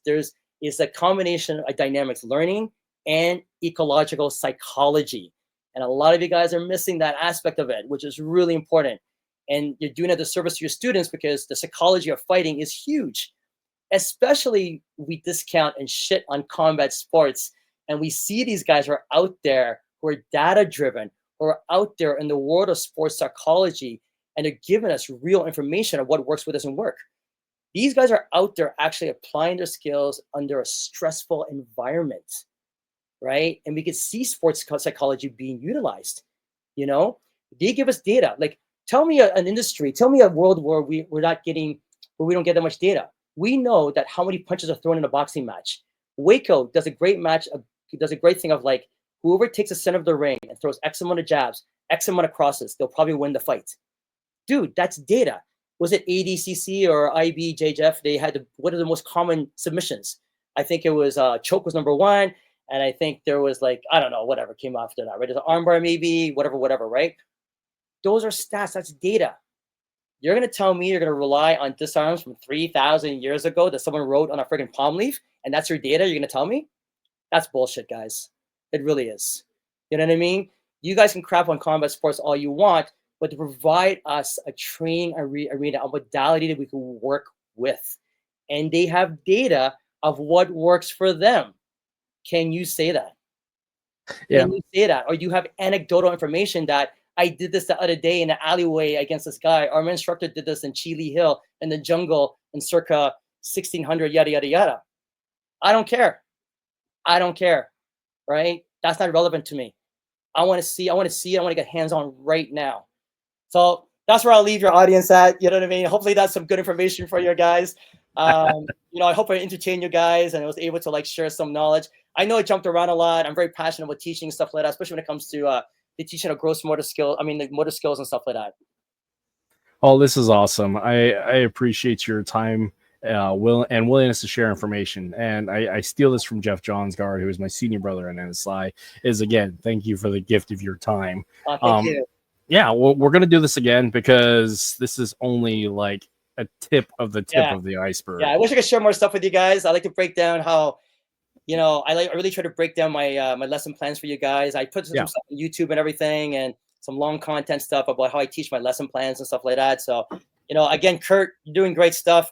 I kind of watch your videos. I'll be honest with you, I steal some of your ideas. I try to work some into my training plans and stuff like that. And I'll give credit where credit is due. Coach Kurt's got some good shit out there, guys. So please take a look at his stuff, guys. Got some good relevant stuff out there. I appreciate it. And just the same for everybody else. It's not mine. I borrowed it from somewhere else and just put my own spin on it, as everybody else does. But yes, I appreciate you. And yeah, I appreciate everybody for hanging out with us and joining in the comments and where everybody's been and where everybody's doing. And again, the world gets better with conversation, application, and experimentation. You gotta push on the button. You gotta ask those questions, and you have to have the confidence and the bravery to do so. And also as instructors, you have to like not give the permission, but help like mentor your students for them to discover they have the permission to ask all these questions. So, yeah, like Daniel Cole talking about the culture of safety, psychological safety. Like, you guys have a culture of safety, and you allow your students to basically approach you and have these great conversations, even though they're uncomfortable. I get it, guys. You love your martial art and you're loyal to your martial art. When it comes to saving lives, though, the application of self-defense, are you being honest with yourself and your students? That's all I'm going to ask.